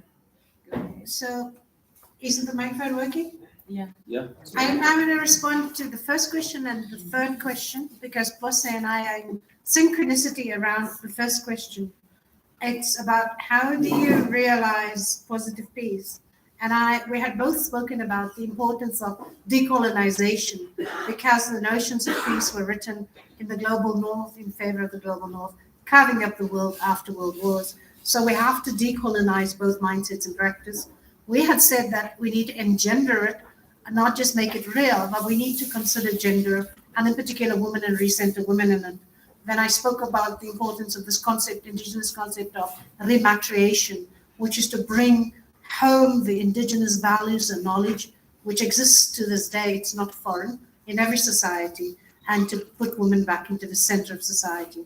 And Bosse may say some more about that, but we literally have been saying the same thing. On Elavi's excellent question about the issue of gender as plural, I had, as you know, attempted to allude to it with the string and with the citrus fruit, the mandarin, that human gender, or human sex, as in natural sex, is extraordinarily complex. And there is no one human being who is either a so-called perfect physiological male, man, or a perfect physiological female. This is science. Everybody is in between. And in that in-betweenity, this microphone is squishing, huh? Can we get a better one? So, and in that in-betweenity, if everybody is not on either end of the pole, there are many different kinds of people in nature. Some look like us, others look differently on the outside and in the inside, yeah? And some of those people are excellent. Thank you so much. I love this answer that is moving here. Some of those people are called intersex, and there are indigenous words for them when they're not either one thing or another, but all the way in between. But because I studied, my first degree was in science. I love science, mathematics, physics, I'm a nerd. And so, and I'm unashamed about it. And so in studying science, you begin to understand there's a fly there. The fly is buzzing me. Maybe it likes what I'm saying, maybe it does not. But in understanding the notion of what is sex, not what you did last night, but sex in terms of male and female, and then the socialized gender, to also understand that that too is like that string thrown through the air. It is fluid, and it can change in a moment. And if you've ever been in prison, you can see that men, straight men who love women, go to prison, they have sexual relations with other men in prison. In South Africa, we had migrant labor. The men were taken from the village and they went to the cities to work in the mines. And there they had boy wives, young men who served as wives, and they had sex in different ways. In the village where the women remained behind, the women too were having sex with each other. I'm not saying everybody, but it happened. This is my South Africa versus Lesotho, etc. So just so that is the reality. Women have married other women in Africa. It is a common thing. Professor Ife Amandume, whom I love very much, and she writes poems, she has written a lot about it. So what LRV is challenging us is to think about beyond the what has become a norm, but only a norm because of colonialism. It is colonialism that came and said there shall only be one man and one woman and nothing in between. What to do with those hijras and all the intersex people? Then also that it shall only be one man and one woman, but nobody else can love each other. So we need to look at that in our practices, in our compassion, in our deep compassion and making communities to people, and respect that there are people who may not necessarily be like anybody else or like the majority of the society, and extend our compassion, our Christian and other religion compassion to these interesting people, because it's beautiful to have diversity. I love diversity.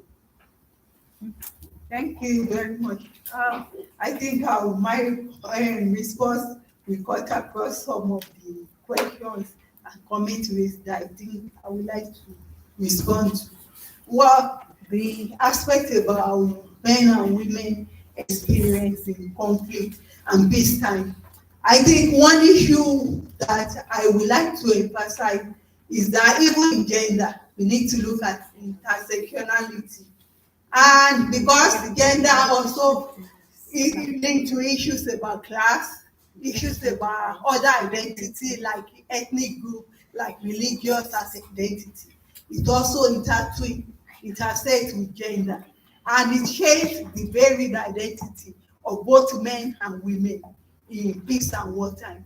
We are not necessarily saying that all women face marginalization, all women face disempowerment, human rights abuses. It is shaped by other social identity categories like their position, like their class, like their ethnicity, like their. In Nigeria, for example, we have majority and minority ethnic group. A woman in the majority ethnic group may still have certain privilege that a woman in the minority. So we need to look at how all this shape both men and women experience in peace and wartime. And then when we are talking about how to address this to build positive and sustainable peace, we need to understand what are the varied experience of these categories of people. And that's why we say even men, women have multiple identities. That multiple identity even goes beyond maybe capacity, natural caregiver. So it's not all women that are peaceful. It's not women that have that caregiving or natural attributes. So we must understand how intersectionalities in terms of race, in terms of ethnicity, in terms of privilege and all, shape the identity of certain and integrate it, because without understanding this, we will not be able to formulate appropriate policy that will help us to capture the reality of various social groups, women, men. Now, my brother, your question about us focusing on gender, women, and assuming that women issue is about. If you actually listen to my presentation, I read gender is a social construct, and then within it about both men and women. But why women? That is what we should ask ourselves.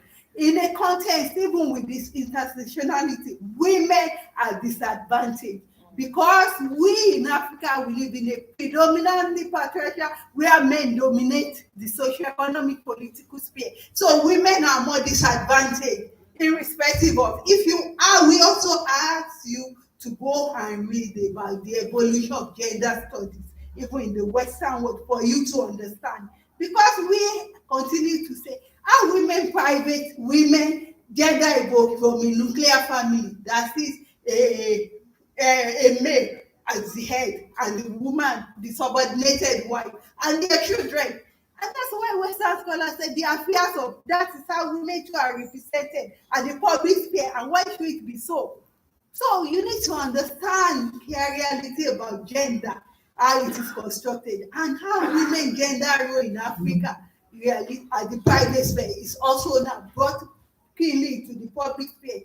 And even in workplace, we are scholars, we are researchers, we are in our workplace, we are still not based on this position there, because the aspect of gender also now is showing how we are, positionality, how we are viewed, and how we are treated. So we have to look at it. So the issue of gender, women is important because women face a lot of discrimination, irrespective of your education.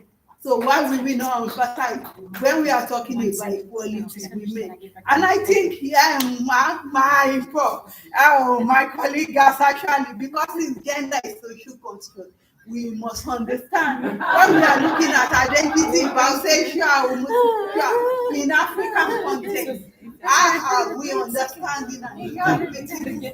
So I just wanted to add for my beloved brother who speaks such beautiful French.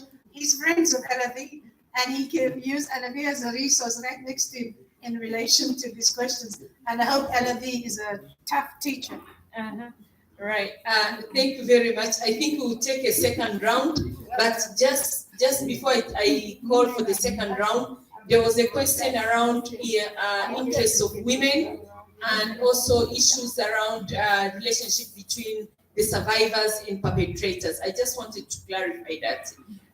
In the context where we are bringing in the aspect of culture or the norms and practices, it does not matter. Even women who are born in the context where it's known that this is where you will have to behave, this is how you have to live. So you find that even women themselves may not be aware of their rights, and therefore they may think that everything else is normal. And that situation of discrimination, which they may not realize, because it takes you to be conscious, there's to be conscientized. There's an element of consciousness raising that help people to really understand where they are and to really feel that they need to come out of that.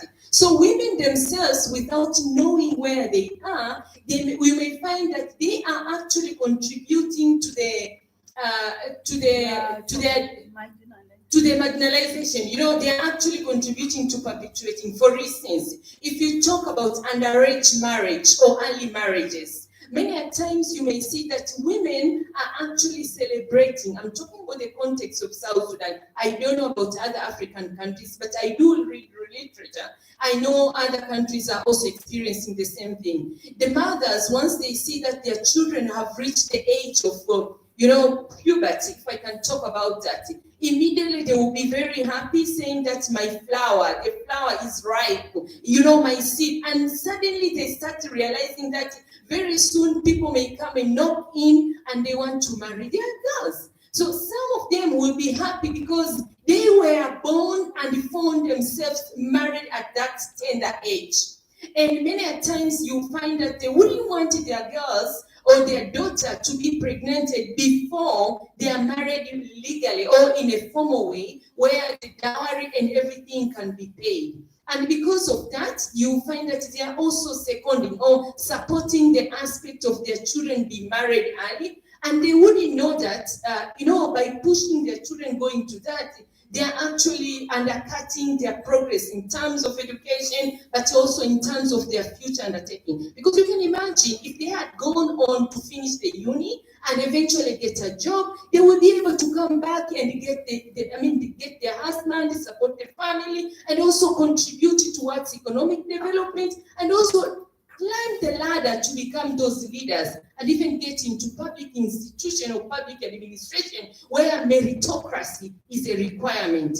Now, sometimes women may act blindly because they don't know. And that's where we come in terms of raising awareness and building capacity of both men and women so that they too can understand and support one another. So here brings the element of why was the case of the perpetrator, for instance, or the relationship between the perpetrator and the survivors. Sometimes when you look at the context we are in, is that if you have defiled a child or you have defiled a particular girl, parents would want to say, you better marry her as an easy way, because they know once this girl is known in town, for instance, has been defiled, there are many issues. There are questions like, who else will marry a girl who is not virgin? Number one. But also there's a stigma. There's a lot of stigma going on. And the psychological effect that is also happening. So when you weigh out all these things, you find that parents would rather say, you better marry her off so that this does not become a burden to us. That is one aspect. But in the context of COVID, for instance, I'm talking about COVID because the number actually went very high. Many girls, because of idleness, because of being home, because of the lockdown and all this, they found, and the poverty, levels of poverty were very high. Many parents gave out their children. Many men came in and they wanted to pay the dowry, and they paid because of poverty. You know, when you are poor, you accept anything and you just give in. So many really gave their children early, and many children were actually were pregnant and many were married off early, and therefore they dropped out of school. Those issues were reported highly in South Sudan. I'm not sure about other countries, but I know the literature tells me that many other countries reported the same thing. The rate of STD went higher during the time of COVID because people found themselves locked in with the perpetrator. The perpetrator could be the person known or very well known to you. Could be the husband, could be a close person, could be people nearby, and in few times could be strangers. So these found themselves in an era where issues were happening. People didn't know where to report. But even when you go to report to the police, sometimes the police could be potential perpetrator, or they could collude with the perpetrators. You will report, you will find the following day the person is actually free and there's nowhere to go. So the referral pathway, in a way you find that it doesn't really work. You go to the police, you go to the judges, you go to the customary law judges, apparently who are manning most of the courts, are not also equipped or gender sensitive enough to realize that by them allowing things to act or to appear the way they are, it does not help our men and women. And these are the issues around it. So culture is one thing that we really need to speak about it. Negative culture or harmful traditional practices. And we do have a lot of those. I'm talking about early marriages, but we also have issues around the widow inheritance. We have issues about ghost marriages. I mean, the list goes on. If you want to know more, come to me, I will tell you. So all these issues are actually affecting our communities. And we need to get to the point where we can deconstruct and demystify those notions so that we can bring out together. We can't do it alone, but we need both men and women to work together. Because those who are going to buy for those services, who are after those services, are the ones who need to be to understand so that they can support us in this particular battle. Thank you.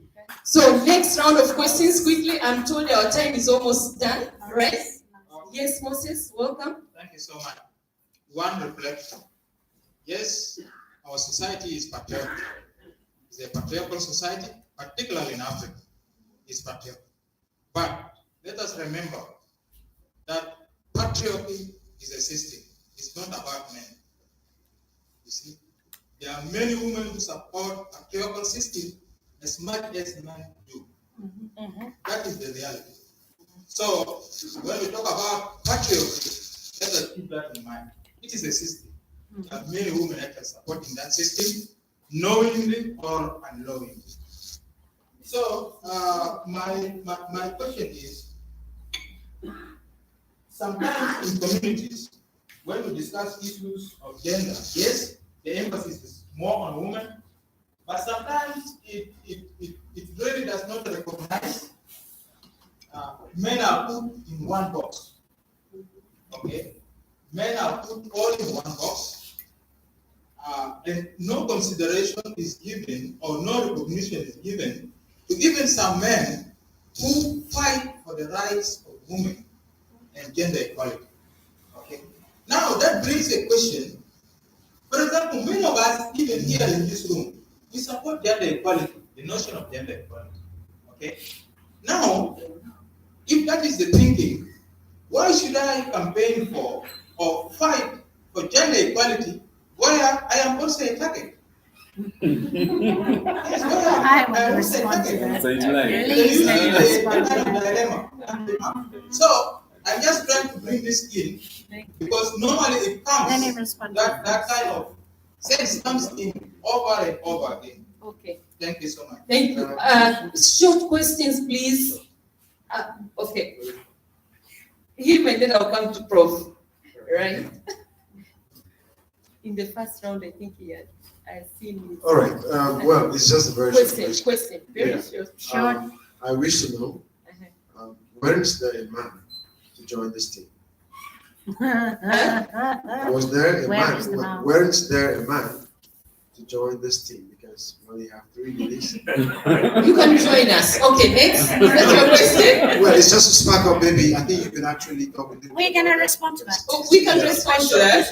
I just move the question. Jamak Meyer, who's your next speaker? Matt? And then Matt and the guy in the yellow shirt. I want to be brief with a real question that in some ways piggybacks what Moses and Veronica said. Of course, I would love it if the decades, centuries of academy people ask, where are the women there? It seems to be a group of all men, including yesterday at the photo. But the questions are good, and my question is piggybacking on that. What is the role of men? Because I think it is true that there are men who are in favor of gender justice, though that's not always clear, but I think it is true. I think it is true that patriarchy is a system, but it's also a system that benefits a gender. It benefits us. So being a target is in part, I think, about figuring out how men can give up power, can be part of a power transformation, so that whether we like it or not, whether we theoretically agree with it or not, practically we have to give some of it up. Not just for one plenary, on one session, on one day. So my question to our esteemed colleagues is, what roles can there be of men who aspire to be, or struggle to be, or at least are open to be struggling with about the questions of actual justice? Thank you. Yes. Yellow shirt. Yellow shirt. Okay. The role of men. Yes. We'll respond to. Good afternoon, all. I'm Tasa Smith, Barry, Kenya. I'm just One going to year go. representing IFPREA International. My question is this. I came from a political background in democracy, and I listened to 2 person presentation. I didn't hear anything about the role of women in the political affair. So my question is this. What is your role of retelling the story of Africa? Women retelling the story of Africa politically. What is your role? What is our role of retelling the story of Africa politically? Okay. She's already spoken. Final question. Oh, this one. Okay. Already spoken. Yeah, it's okay. Yes, David wanted also to speak. Oh, there are some other hands here. And that's the last question that we must respond because we can't have 2-minute questions. It's not a question. Okay. It's a, Use the mic. it's not a question. It's a response. It's a it's not even a response. It's a suggestion. So everyone write this down so that you can think about it in your sleep. Right. Impact of violent conflicts on African communities, colon, you know the 2 dots, double point, gendered perspectives. That's your next research project. We are discussing a lot, the passion is clear. data will put us all in place and send us forward into an even more constructive yet challenging position on these matters. And I am not offering to lead the research project. I'm just giving the idea. Thank you. Exactement. David and then we'll respond. Thank you. David, Thank you. David, Thank you. you're done? David? You're okay. Oh, It's okay. Short. okay. He's also a terrible sexist. Please don't make stories. Just question. Yes. Yeah. Thank you for the presentations. I'll not go back where I was, though I could go there privately. But then recently I was supervising a university student. She went to do internship at the women's organization, skill training and so forth. Then I asked her, what were the challenges that you met during your internship? She said the only challenge is that the place was full of women. I said, but we are lady, what is wrong about that? She said, I did not have a good experience in terms of relationship between the women and myself. And so I did not learn something that is positive in a way. What I'm trying to say is at times we may try to advocate for women's rights and women's rights, but the women are their own problems at times.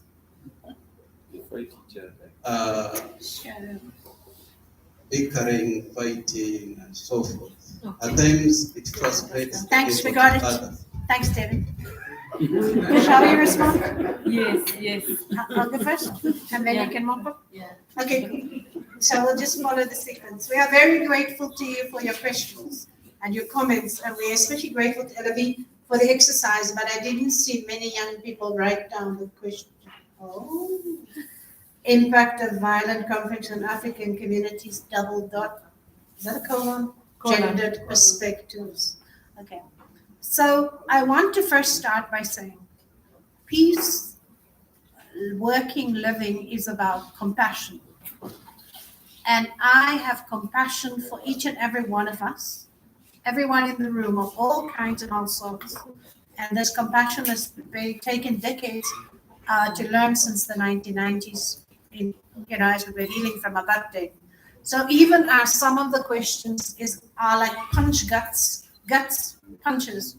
Every time somebody says something that's offensive in another context, it's like somebody's punching me in my gut. And as you're punching me in my gut, I'm sitting here and I'm saying, okay, I must understand that we all come from different places and contexts. We've all had different colonizations. We've all been indoctrinated differently. And we're all on the different journeys, like the string in the air, to decolonize our minds, our thinking, our practices. So when you gut punch me and you think it's hilarious, and I'm even laughing with you, it's painful to me spiritually. And, if that's that painful, then it shows itself in physical pain. So you're making jokes or asking funny questions and without any self-reflexivity. If there was a white person in the room making comments about Black people, the way the men make comments about women, honestly, that person wouldn't leave the room alive. So we need to become, and as African men, it's a huge thing to ask you to really look in the mirror every day and dare yourself to go that much further, like Archbishop Desmond Tutu did. Challenge yourself, especially if you're young. It's critical for you to strip your mind of all the rubbish, I cannot call it anything other than rubbish, that colonization has taught you about gender inequality, about homophobia, about women fighting with other women, etc. It is our very own Frantz Fanon who wrote and spoke many decades ago about internalized oppression. And what everyone suffers from in this room and elsewhere is internalized aggression. So it comes to the questions asking, where are the men on the panel? There are no men on this panel because no man in AFPREA is working on gender issues. I can see George Mutalemwa moving. Can you not do that? Show respect to the speaker. George Mutalemwa is one of the biggest allies of gender issues, and he's not a gender expert. But you can see solidarity when he comes in as discussant on a gender panel elsewhere, etc. That's the kind of allyship we need. We need truly, I can't stress enough, that if people are asked to not be racist elsewhere, we must ask our men and our women to come and challenge your sexism, which is a colonial import. It's colonization that teaches sexism and gender inequality. Number two, and it dovetails with what Matt had said, and a bit of LV. And Matt had said, men are privileged by the system of patriarchy, like white people are privileged by the system of racism and white supremacy, like people born into riches are privileged by inequality and its perpetuation. Only when they are forced to give up all their money to share it with everyone else will there be equality. The same applies to any oppression and any discrimination, whether it be between men and women, rich and poor, white or black, etc. Now, men in Africa and elsewhere, in the global south, but on my beloved country, a continent of Africa, we need you to go look in the mirror, and we need you to say, this must stop, and it stops with me, and it stops now. And you must come out as an ally. If we are saying, oh, it's so wonderful to have an ally like Moses, like Charles, like David, no, not David, like George. David's on his path. We support him. But to have these wonderful allies, it still does not detract from the fact that they are continuously still privileged by patriarchy. Indeed, the chairman of AFPREA had put an out to the human security presentation on this gender panel. I said, but this person is not speaking about gender. I was like, why did you just stick him in there? It's inappropriate. And that kind of absurdity. But it has to stop. I'm getting old and I'm fed up. And I want each and every one of you to change now. Fed up. Thank you very much. Yeah, thank you very much. I think I said very important issue. But I want to just give some brief comment, starting from the comment and question of Dr. Moses, because and I want to link it to comment of my sister about the fact that women themselves may not even know their rights. Because, for example, now we are advocating for community-based approach to peace building, local-led peace building. And then at the local level, where most of these conflicts emerge, the local women, they are so much integrated in their cultural something that it is difficult to pull them out. It is difficult for them to recognize their rights, for them to understand that they also should have certain rights, for them to recognize even their abuse in terms of indirect, emotional, symbolic violence and so, because they believe that that is what they should have.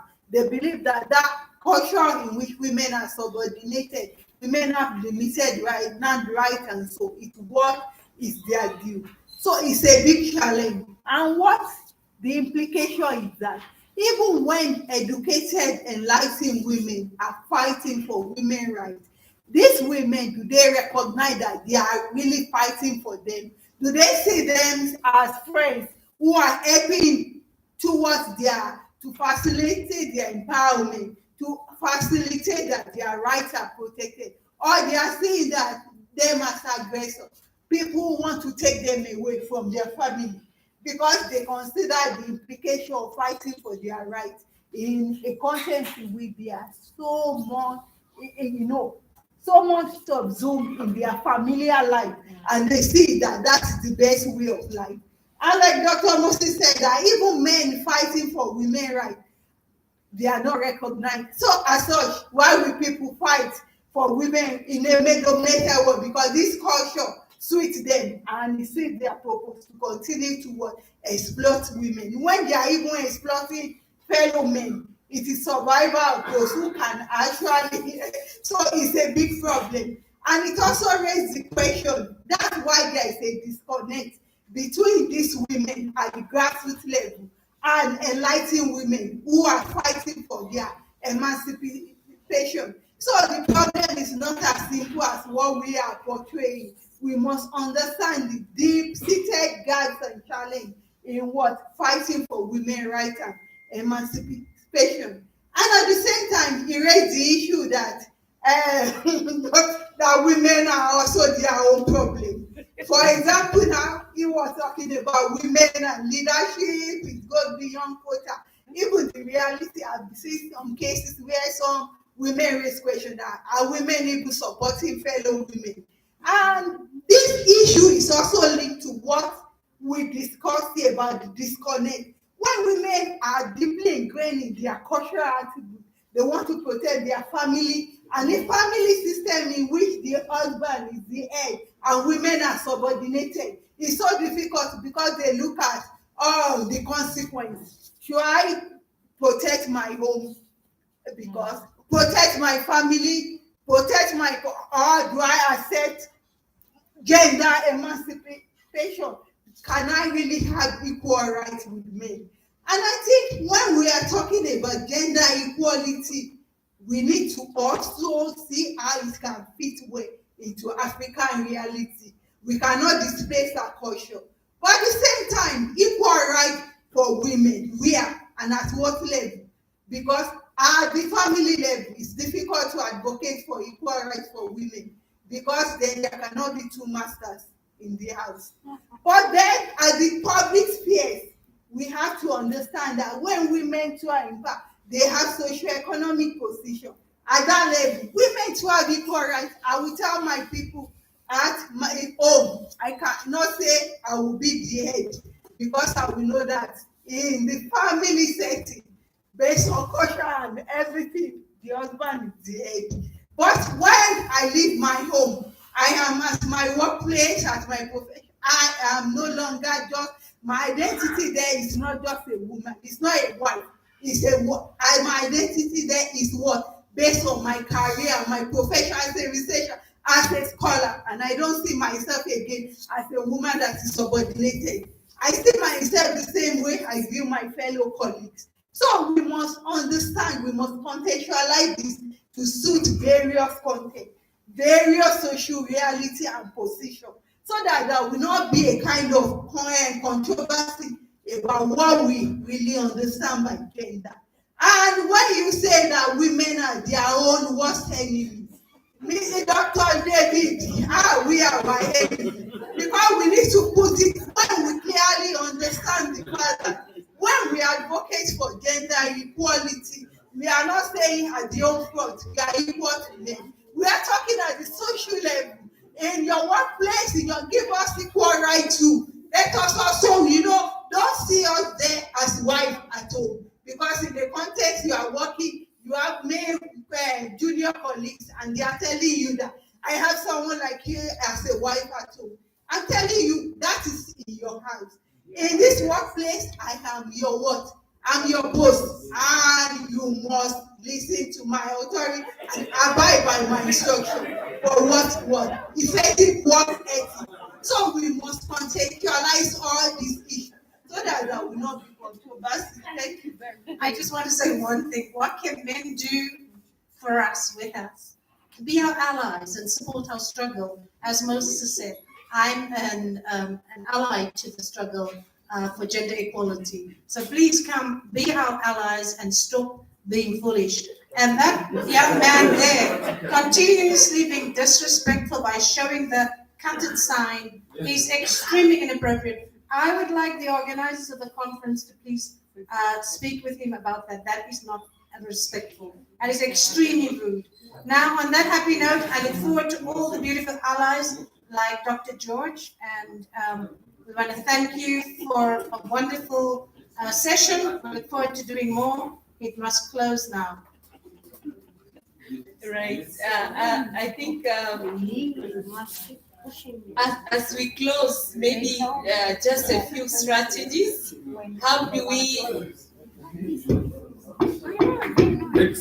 Excuse me. Just a few strategies.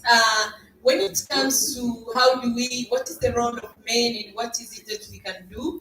I think we see the role of building male champions. We do have male who are supportive, those who have been enlightened in this area, and they are really coming out positive. So we need to identify them. We need to build their capacities so that they too can be able to stand behind the issue of gender agenda and support it. Why? Because in many other contexts, like in political parties, women joined political parties at the time when the political parties were already formed by men. The rules of the game were formed by men. They join in late and they want to stand. Who decides on who to campaign, who to support? It is the male leaders. Unless women are able to come up and form their political parties. In that way, you say that they can be able to compete. But then, until such a time, when women are joining in, they need to sit in and understand the rules of the game, but also to see how they can play their cards. So we need also to find where women are not there, we may have male that can also speak the same language, and they can also advocate for the rights. And the right, it's not because we want to compete. Rather, what we are requesting is to work side by side. What we are requesting is to be involved in decision-making processes. What we are requesting is to decide on issues that are affecting our welfare. And where we are left behind is where we feel that we are somehow excluded. And we are not, I think I always say this, men should not look at women as wanting to overtake them. No, we still recognize that you are the head. And you know, if I look at this picture, think of this. No, hold on. You are the head. Okay, this is the body. I mean, we are talking biblically and all what we are believing. Yes. No. It's okay. Hold on. We're going step by step. So, if you have the head and you have the body, the head can think I'm hungry, I need to eat. I'm using this analog to explain. This is the head, thinks that I'm hungry, I need to eat. Can this head walk alone? The head needs the body, the head needs the finger, the head needs the legs and everything else. So we need each other to work together. If it's the body and the body can't move alone, it also needs the head. So we are one body and we need each other. Men and the women need to work together, need to plan together, need to decide together, need to think together, not to leave the other one behind. I think this is what I was trying to say. I was using that as an analog to explain. So there's a need to really build male champions that can support this arena so that we can be there. And until such a time, the measures like the gender quotas or affirmative action, once we have attained a certain level, then we can get to the point where we are able to compete at equal par and see how we can move forward. Again, another aspect, it's about the intergenerational dialogue. We've been talking about building the young people, because also the young people, David, I hope you're David, the young people are against the elderly and older people. This is what it is happening. So there is this, how do I say, there is attraction and repelling forces. Many times they feel that those spaces, these are older women, they're in political arena, they don't want to learn, but sometimes in the process of being in this arena, there is a mutual understanding, there is a learning. So sometimes we need to sit together, find those arena where they too can learn, we too can learn from the younger generation, and we see how we can help one another to raise up, because we do need experiences. I think this is what I would say. Thank you. Thank you very much. Thank you, everyone. Before you talk, please see us as partners in progress. We are partners in progress. So don't be challenged by it. Don't be intimidated. Thank you. I hate to go there because I realize we continue to it now. Yeah. So let's appreciate these three ladies. Yeah, they have done a fantastic job.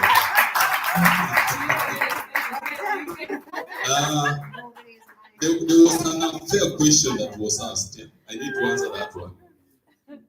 It was not by design that only ladies appear this side. I just wanted a moderator from this particular place. And that was the only person I got. Yeah. So it was a design. It was a design that way. I actually approached Moses, but he was busy. So you asked that question. No.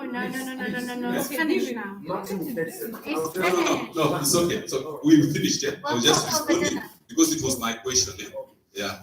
So what we are doing is, Charles, stand here so we can read the video. Yes. Yes, I was just answering. That wasn't their question. I was answering the question. So basically, this has been such a wonderful session.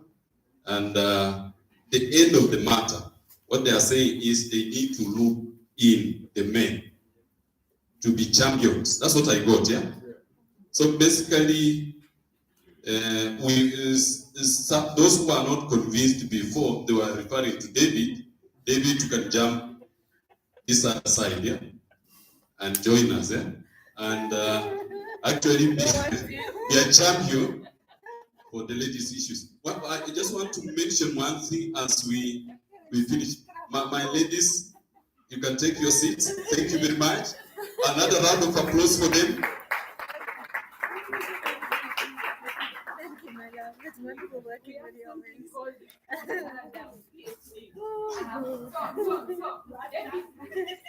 As you go in, David, there's what we call PhD, meaning PhD means pull her down syndrome. We no longer have that. It's not there. We need each other. Thank you. Yeah, that was the end of the matter. We say we need each other. Yeah? So there's no exclusionism, inequality, gender transformative. You put it so well, Irene. Yeah, so we need each other. So let us not fight over it. Let us appreciate each other, the roles that we play, and help each other grow, develop in that manner. Basically, for this, I just want to say thank you, the three ladies. I didn't know that she's very passionate about gender. It was a random one, by choice, but I didn't know that she was going to be passionate. Until I was like, should I stand to stop these people? They are so passionate about this issue. But thanks that you've done it service, that session, and I really appreciate the three of you. Without much ado, I just want to welcome my brother, George Mutalemwa, to take over to moderate this short session. Basically, just give us like 30 minutes, we finish on security, and then we can, just a few minutes, yeah? We finish and then we break, yeah? Okay, thanks, Joe. Thank you so much. Yeah, please, if you could also stand up, because we've been sitting for quite a while. And we've had really very interesting discussion this afternoon. I'd like to also just complete this session for today in the same spirit, still energized. So thank you very much. You may have your seats.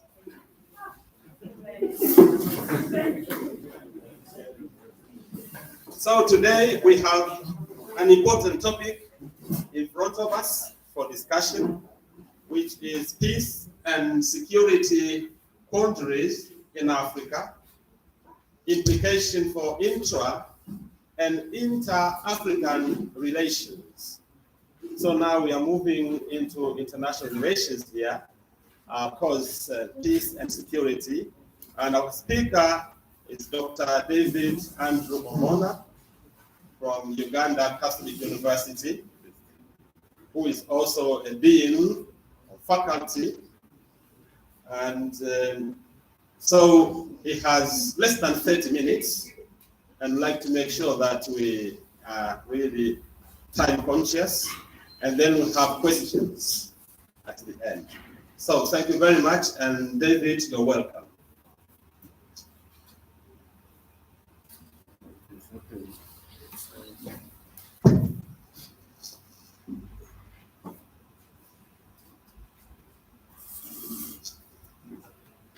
Yeah, thank you, George, for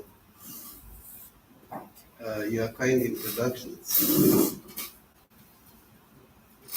The computer is scared.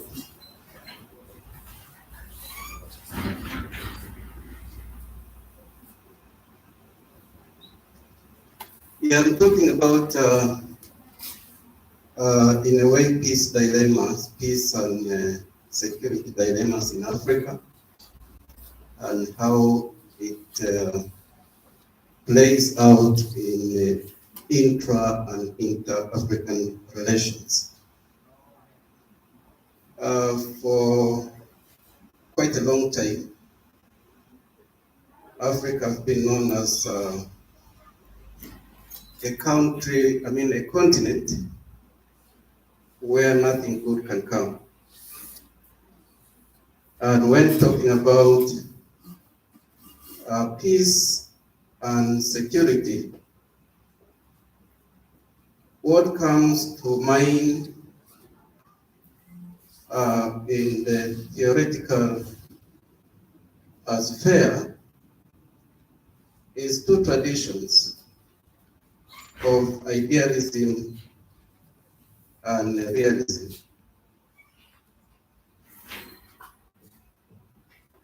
Just excuse me a bit.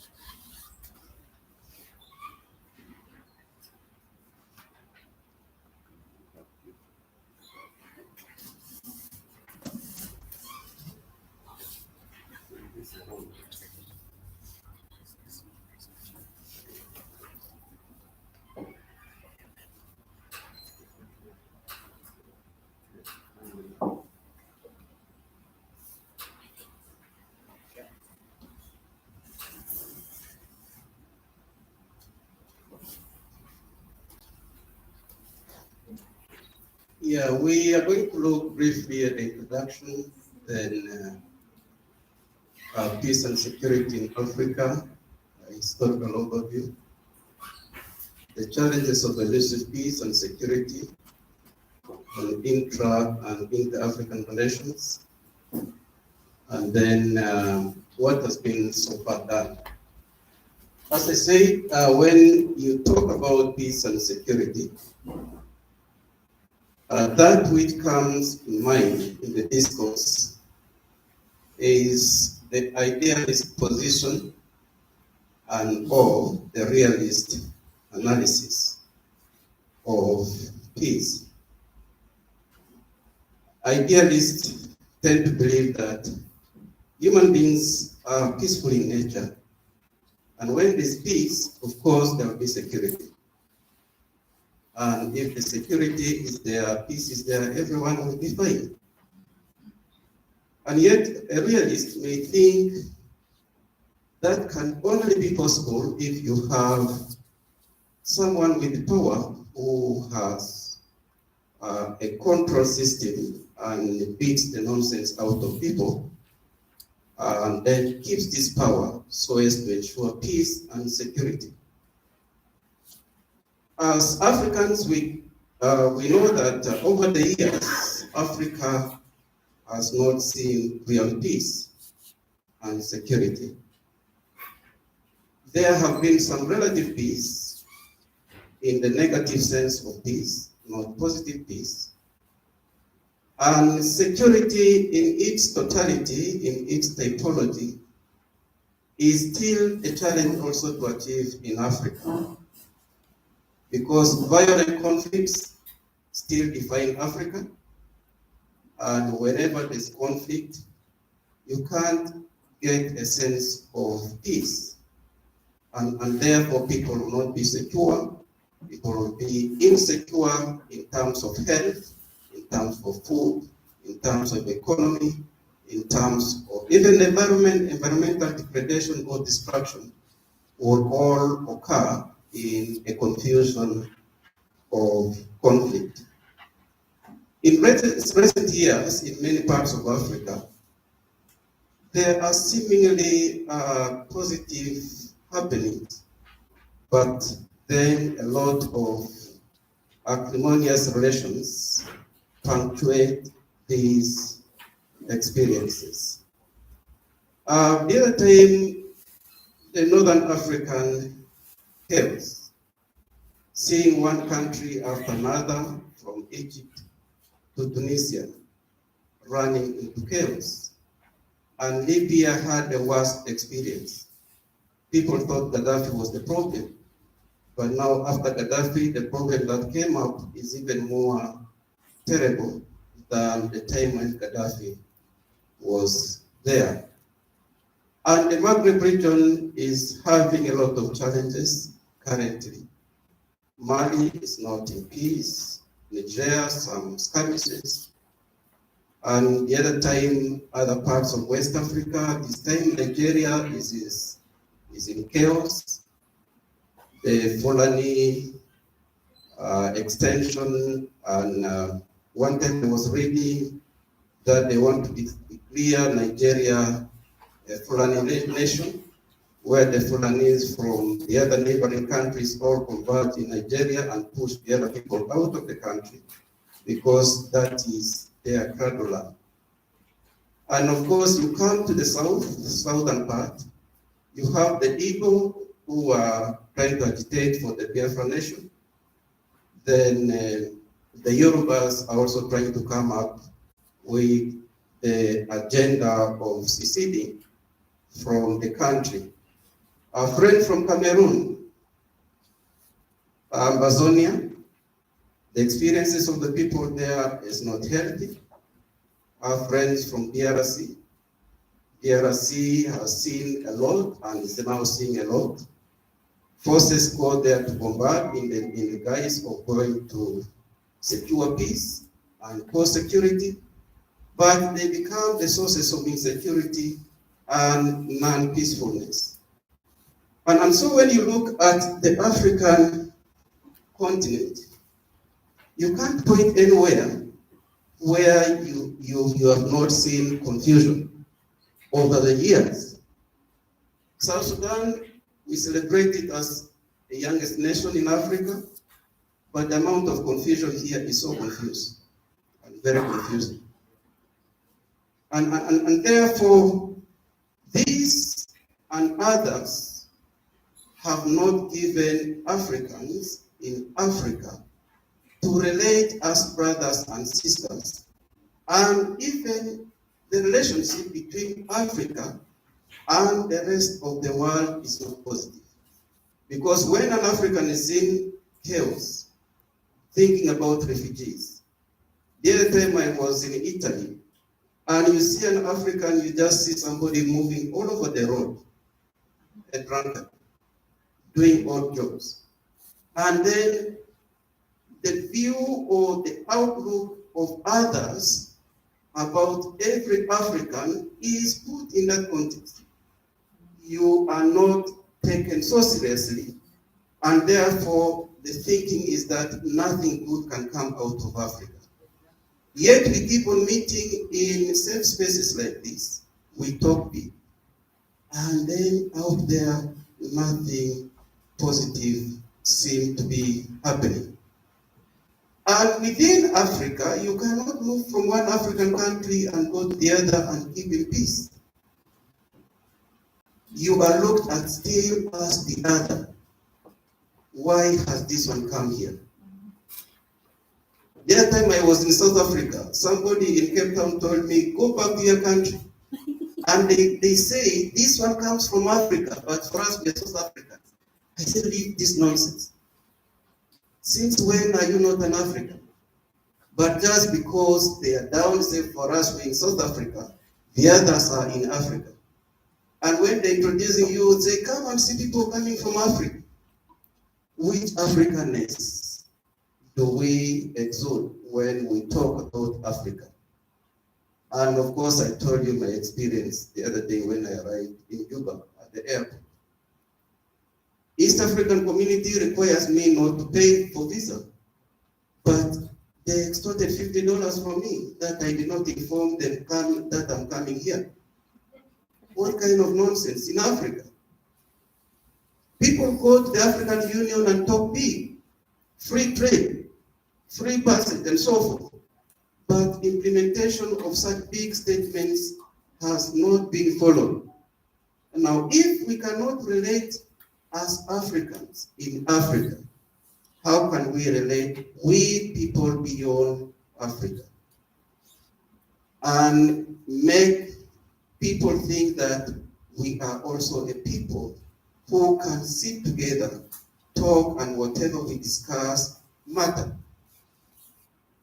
And all this affect our image.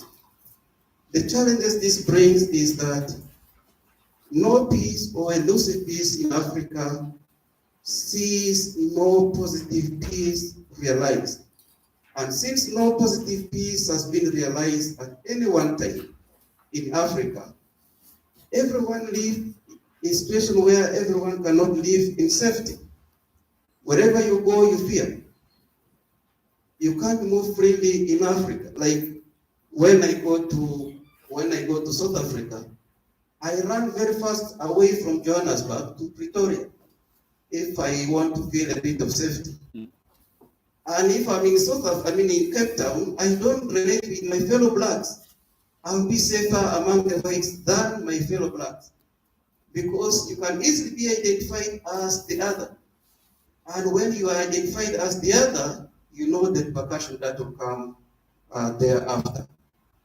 And therefore, my argument is we can only correct this narrative if we, as people who can talk, live the talk. We influence policies that plays in a positive way for an African relating with the other Africans in Africa, and then Africans relating with other people at the international level. I thank you. I could have talked more than that, but because of time, let me keep there. Thank you. Thank you so much. Thank you so much, David, for this wonderful presentation. And thank you also for your attention. He has asked a question, and I'm not sure whether it's rhetorical or not, whether something good can come out of Africa. And now it's up to us to discuss this, because he has already shown that we have serious problems between and amongst and within countries, which we need to solve. And so if I may ask, yes, please, Professor Nura, to ask the question or make a comment. Thank you. Yeah. Not working, but anyway, you can hear me, right? Yeah. I think I'm getting tired of this professor thing. My favorite name is Mama Star, by the way. Mama Star. M-A-N-A-S-T-A-R. That's my African name.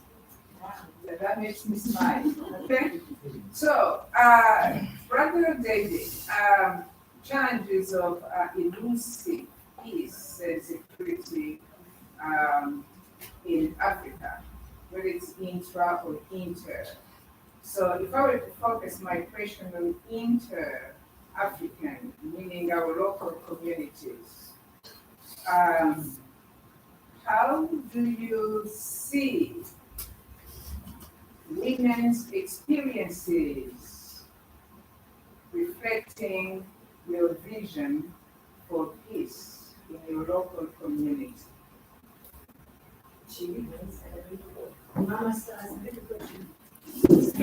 Maybe so, or maybe we take several questions. Let's say 3, and then we'll respond to. We'll respond to them, please. Thank you. Yes. Yeah. Thank you so much, my dear friend, my doctor, my mentor. The question I would like to ask is, when will the idea of true Africanism, when we talk about Pan-African, like from your experience, you mentioned Africa was still divided mentally and physically. So therefore, the idea of Pan-Africanism, African solution to African problem, when will this be a reality in the life of an African? I had an experience in West Africa. I'm to travel from Nigeria, my home country, to Mali and Senegal. And you believe there's no direct flight from Nigeria? I have to move from Nigeria to Benin, Benin to Casablanca before I can get to Niger and get to Mali. So these are part of the challenges within the regional system, talk less of the African as the continent. So that's my question for you. Thank you. That was Shamsuddin. Bola to African by name. Bola to Africa by name. Who's next? Charles. You want Charles? Okay.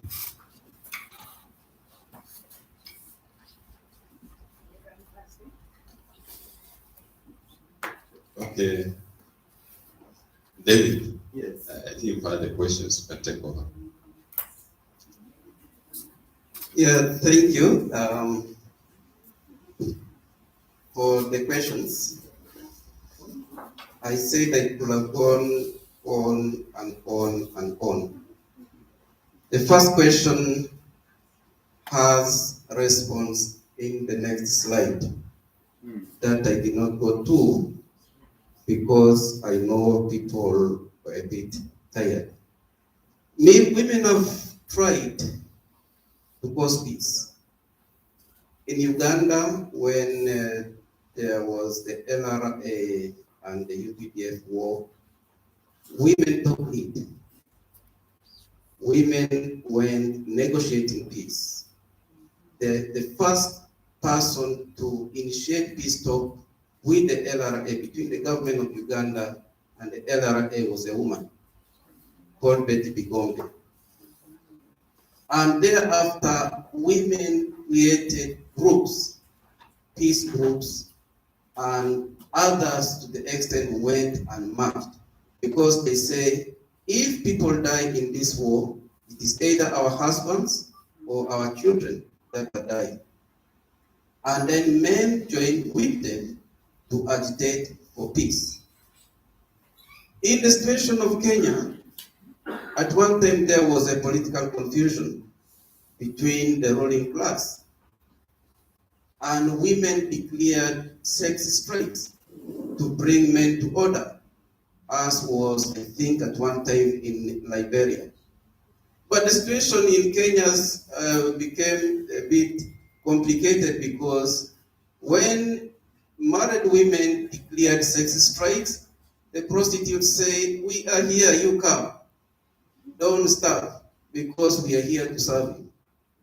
And the sex strike was defeated, just like that in the Kenyan situation. And in many parts of Africa, if you read literature, the Burundian situation, the Somali situation, and so forth, there are many women who are up to peace and peace and peace. And of course, we have the Truth Commission.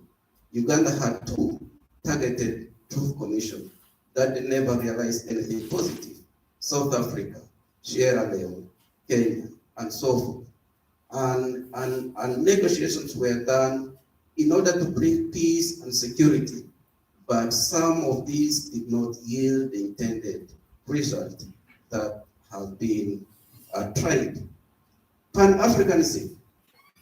They have been talking about a highway from Cape Town to Cairo. And the highway passes through Uganda. But it is a mental thing over the years, which is why some of our people were not able to come here, because moving within Africa, you require visa. That's why when you cross the border, you become the other. The other time I was going to DRC, I was supposed to pay $50 as visa fee, but they ended up charging me $100 because they looked at me as the other or somebody coming from their tormentors. We end up talking good things at the AU level, African solution to African problem, or AU, but it says also non-interference on internal affairs of another country. We are saying we are one, but even when you see the other ones are being tortured, you cannot cross and rescue the situation because that is an internal affair of that people. They have to deal with their issues. So Pan-Africanism is still something, a dream that is yet to be achieved. I don't know whether soon, but let us push on. We might get to the river and cross it. Thank you so much, David. We can go around for the last series of questions, and that will be it. Yes, please, Moses. Thank you so much. Well, I really enjoyed the presentation, though it's short, but it's really to the point. And my question is the question of the so-called supremacy of politics on these issues of peace and security in Africa. To me, this is where the whole thing starts. So all these feelings of hatred and discrimination, where is the origin? Where is it coming from? Is it from these poor youths who are, or they are just their hidden hands that are not often being seen? Because until we identify the source that actually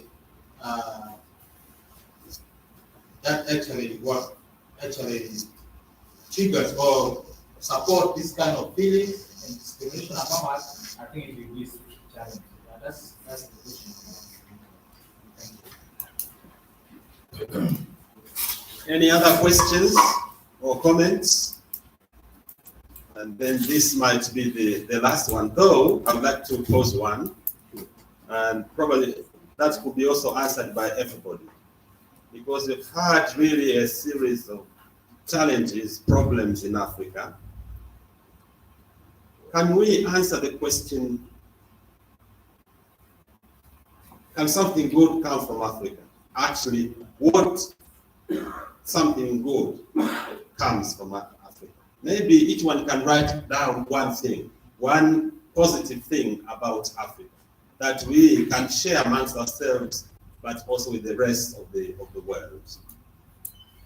David, please. Yes, thank you, brother. You see,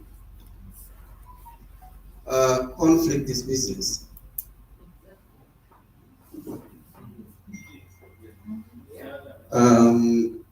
When there's chaos, there's somebody selling guns. There's somebody who is extorting resources. There's somebody collecting money for refugees and goes to his or her pocket. There's somebody in the name of health, housing, and so forth. That is business. And when it comes to the political class, also when you supply, you procure arms, in the course of going to procure these arms, you are getting differences to your own pocket. Now, like Uganda and other African countries are in Somalia, they are not there for nothing. They are making business out of the suffering of the people in Somalia. Ethiopia, the Tigray region, is in pain. It is not attracting international media.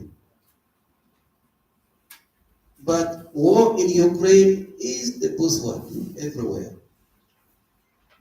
Even to the extent that Africans are going hungry even when the environment is okay. People are not planting crops and so forth. Say things have risen up the other side. One time I went to a restaurant when the crisis in Ukraine started. Somebody said oil prices have gone up, so prices of bananas, yellow bananas, have also gone up. And when this negotiation, now they are negotiating. The other day they signed peace about the Ethiopian crisis. People are there on allowances, pretending to be negotiating, and heavy one. And even the longer they negotiate, the better for them. We had Ugandan peace talk that was being held here. It was business. Every weekend they ran to Nairobi to do shopping, or even take their attires for dry cleaning.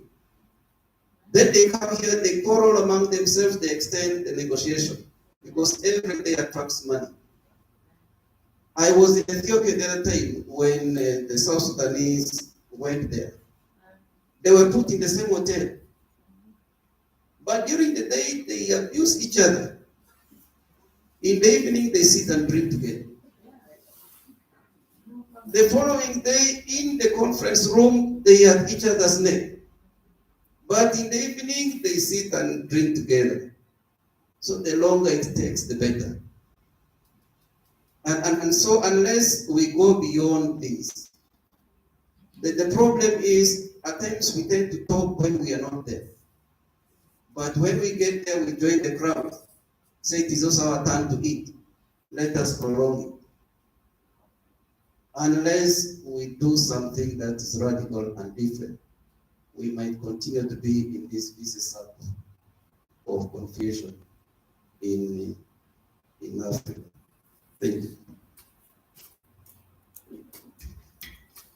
Thank you so much, David, and thank you, everybody. I think the question, can something good come from Africa, needs to be reflected upon, and we'll discuss probably more about it tomorrow. Thank you very much indeed, and Chair, thank you for this opportunity. Thank you. Let's give them a round of applause again. Good. Thank you for keeping time. Yeah, it was short. You are mindful of our welfare, and that's commendable indeed. Yeah, we will ask that maybe you give us the full paper. Yeah, also to interrogate and do all that. With that, I want us to come to an end of today's sessions, and I really thank you for your understanding and your participation. We've had very interactive sessions, and the notable one, I remember the three ladies. I got to bed remembering that. Yeah, we've had a very interactive session. So people passionate about the area and all that. I feel that we should also be passionate about peace. As we advance peace, we go beyond the research, advocacy, to the implementation, be part of the peace change agents, or the change agents, so that we have that transformation that we really desire to have, and the results. Let us be part of the peace building, the peacemaking, in the sense that we've moved from the research and we are like the main actors. In our villages, it can start with us. There is what LB said yesterday, the inner peace. Yeah, before we go propagating this idea of peace, we start with us. And also when I'm just making some conclusions as we come to the end of today, and the video that we had from Desmond Tutu, we are reminded of some things that indeed we need to have a cause. And for us, our cause is to make peace. And I remember the bishop also said, blessed are the peacemakers. So indeed it's a blessing to get involved in peacemaking initiatives. And I encourage every one of us to take up a leading role in achieving the desired results. With those few remarks, I just want to wish you a lovely evening. Take this today, wherever you are going, that we need to be the real agents of peace. Another thing that we've gotten today, the take home, is that some of the men should be champions of gender equality. Yeah, those are some of the things that we are getting today. So basically, I just want to appreciate you, and I ask you just to clap for yourselves. You've been clapping for other people. Just clap for yourself for the good work that you've done. And those ones who are patting their back. Yeah, good. You know, it's been a long day, and we really appreciate your patience and all that you've done. With those few remarks, I just want to make an announcement. Tomorrow is Sunday. On the program, we have in the morning, we not have the session because we also want to give room for people to go and worship. And then we convene in the afternoon at 3. That's in the program. We'll have a very short session in the evening, and that will be our program for tomorrow. So tomorrow, I just want to ask Moses to come to give us direction of how maybe pertaining to the places of worship and anything that he may want to announce. Moses, you're most welcome.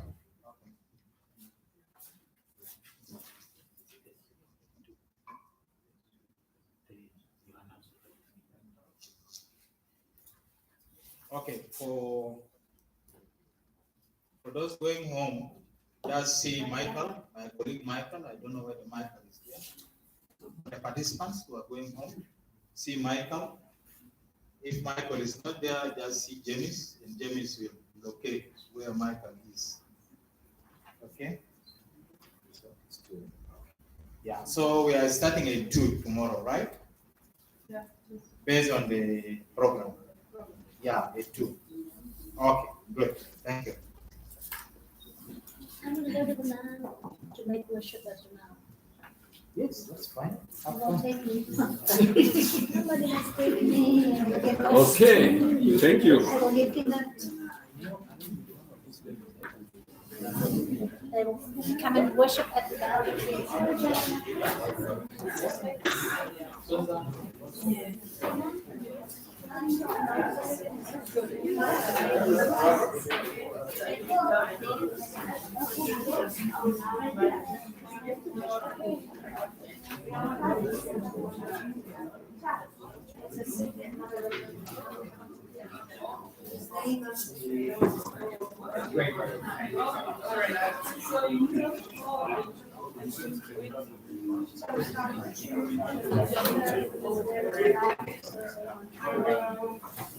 Excuse me, before we just leave, Shamsdun has something to communicate.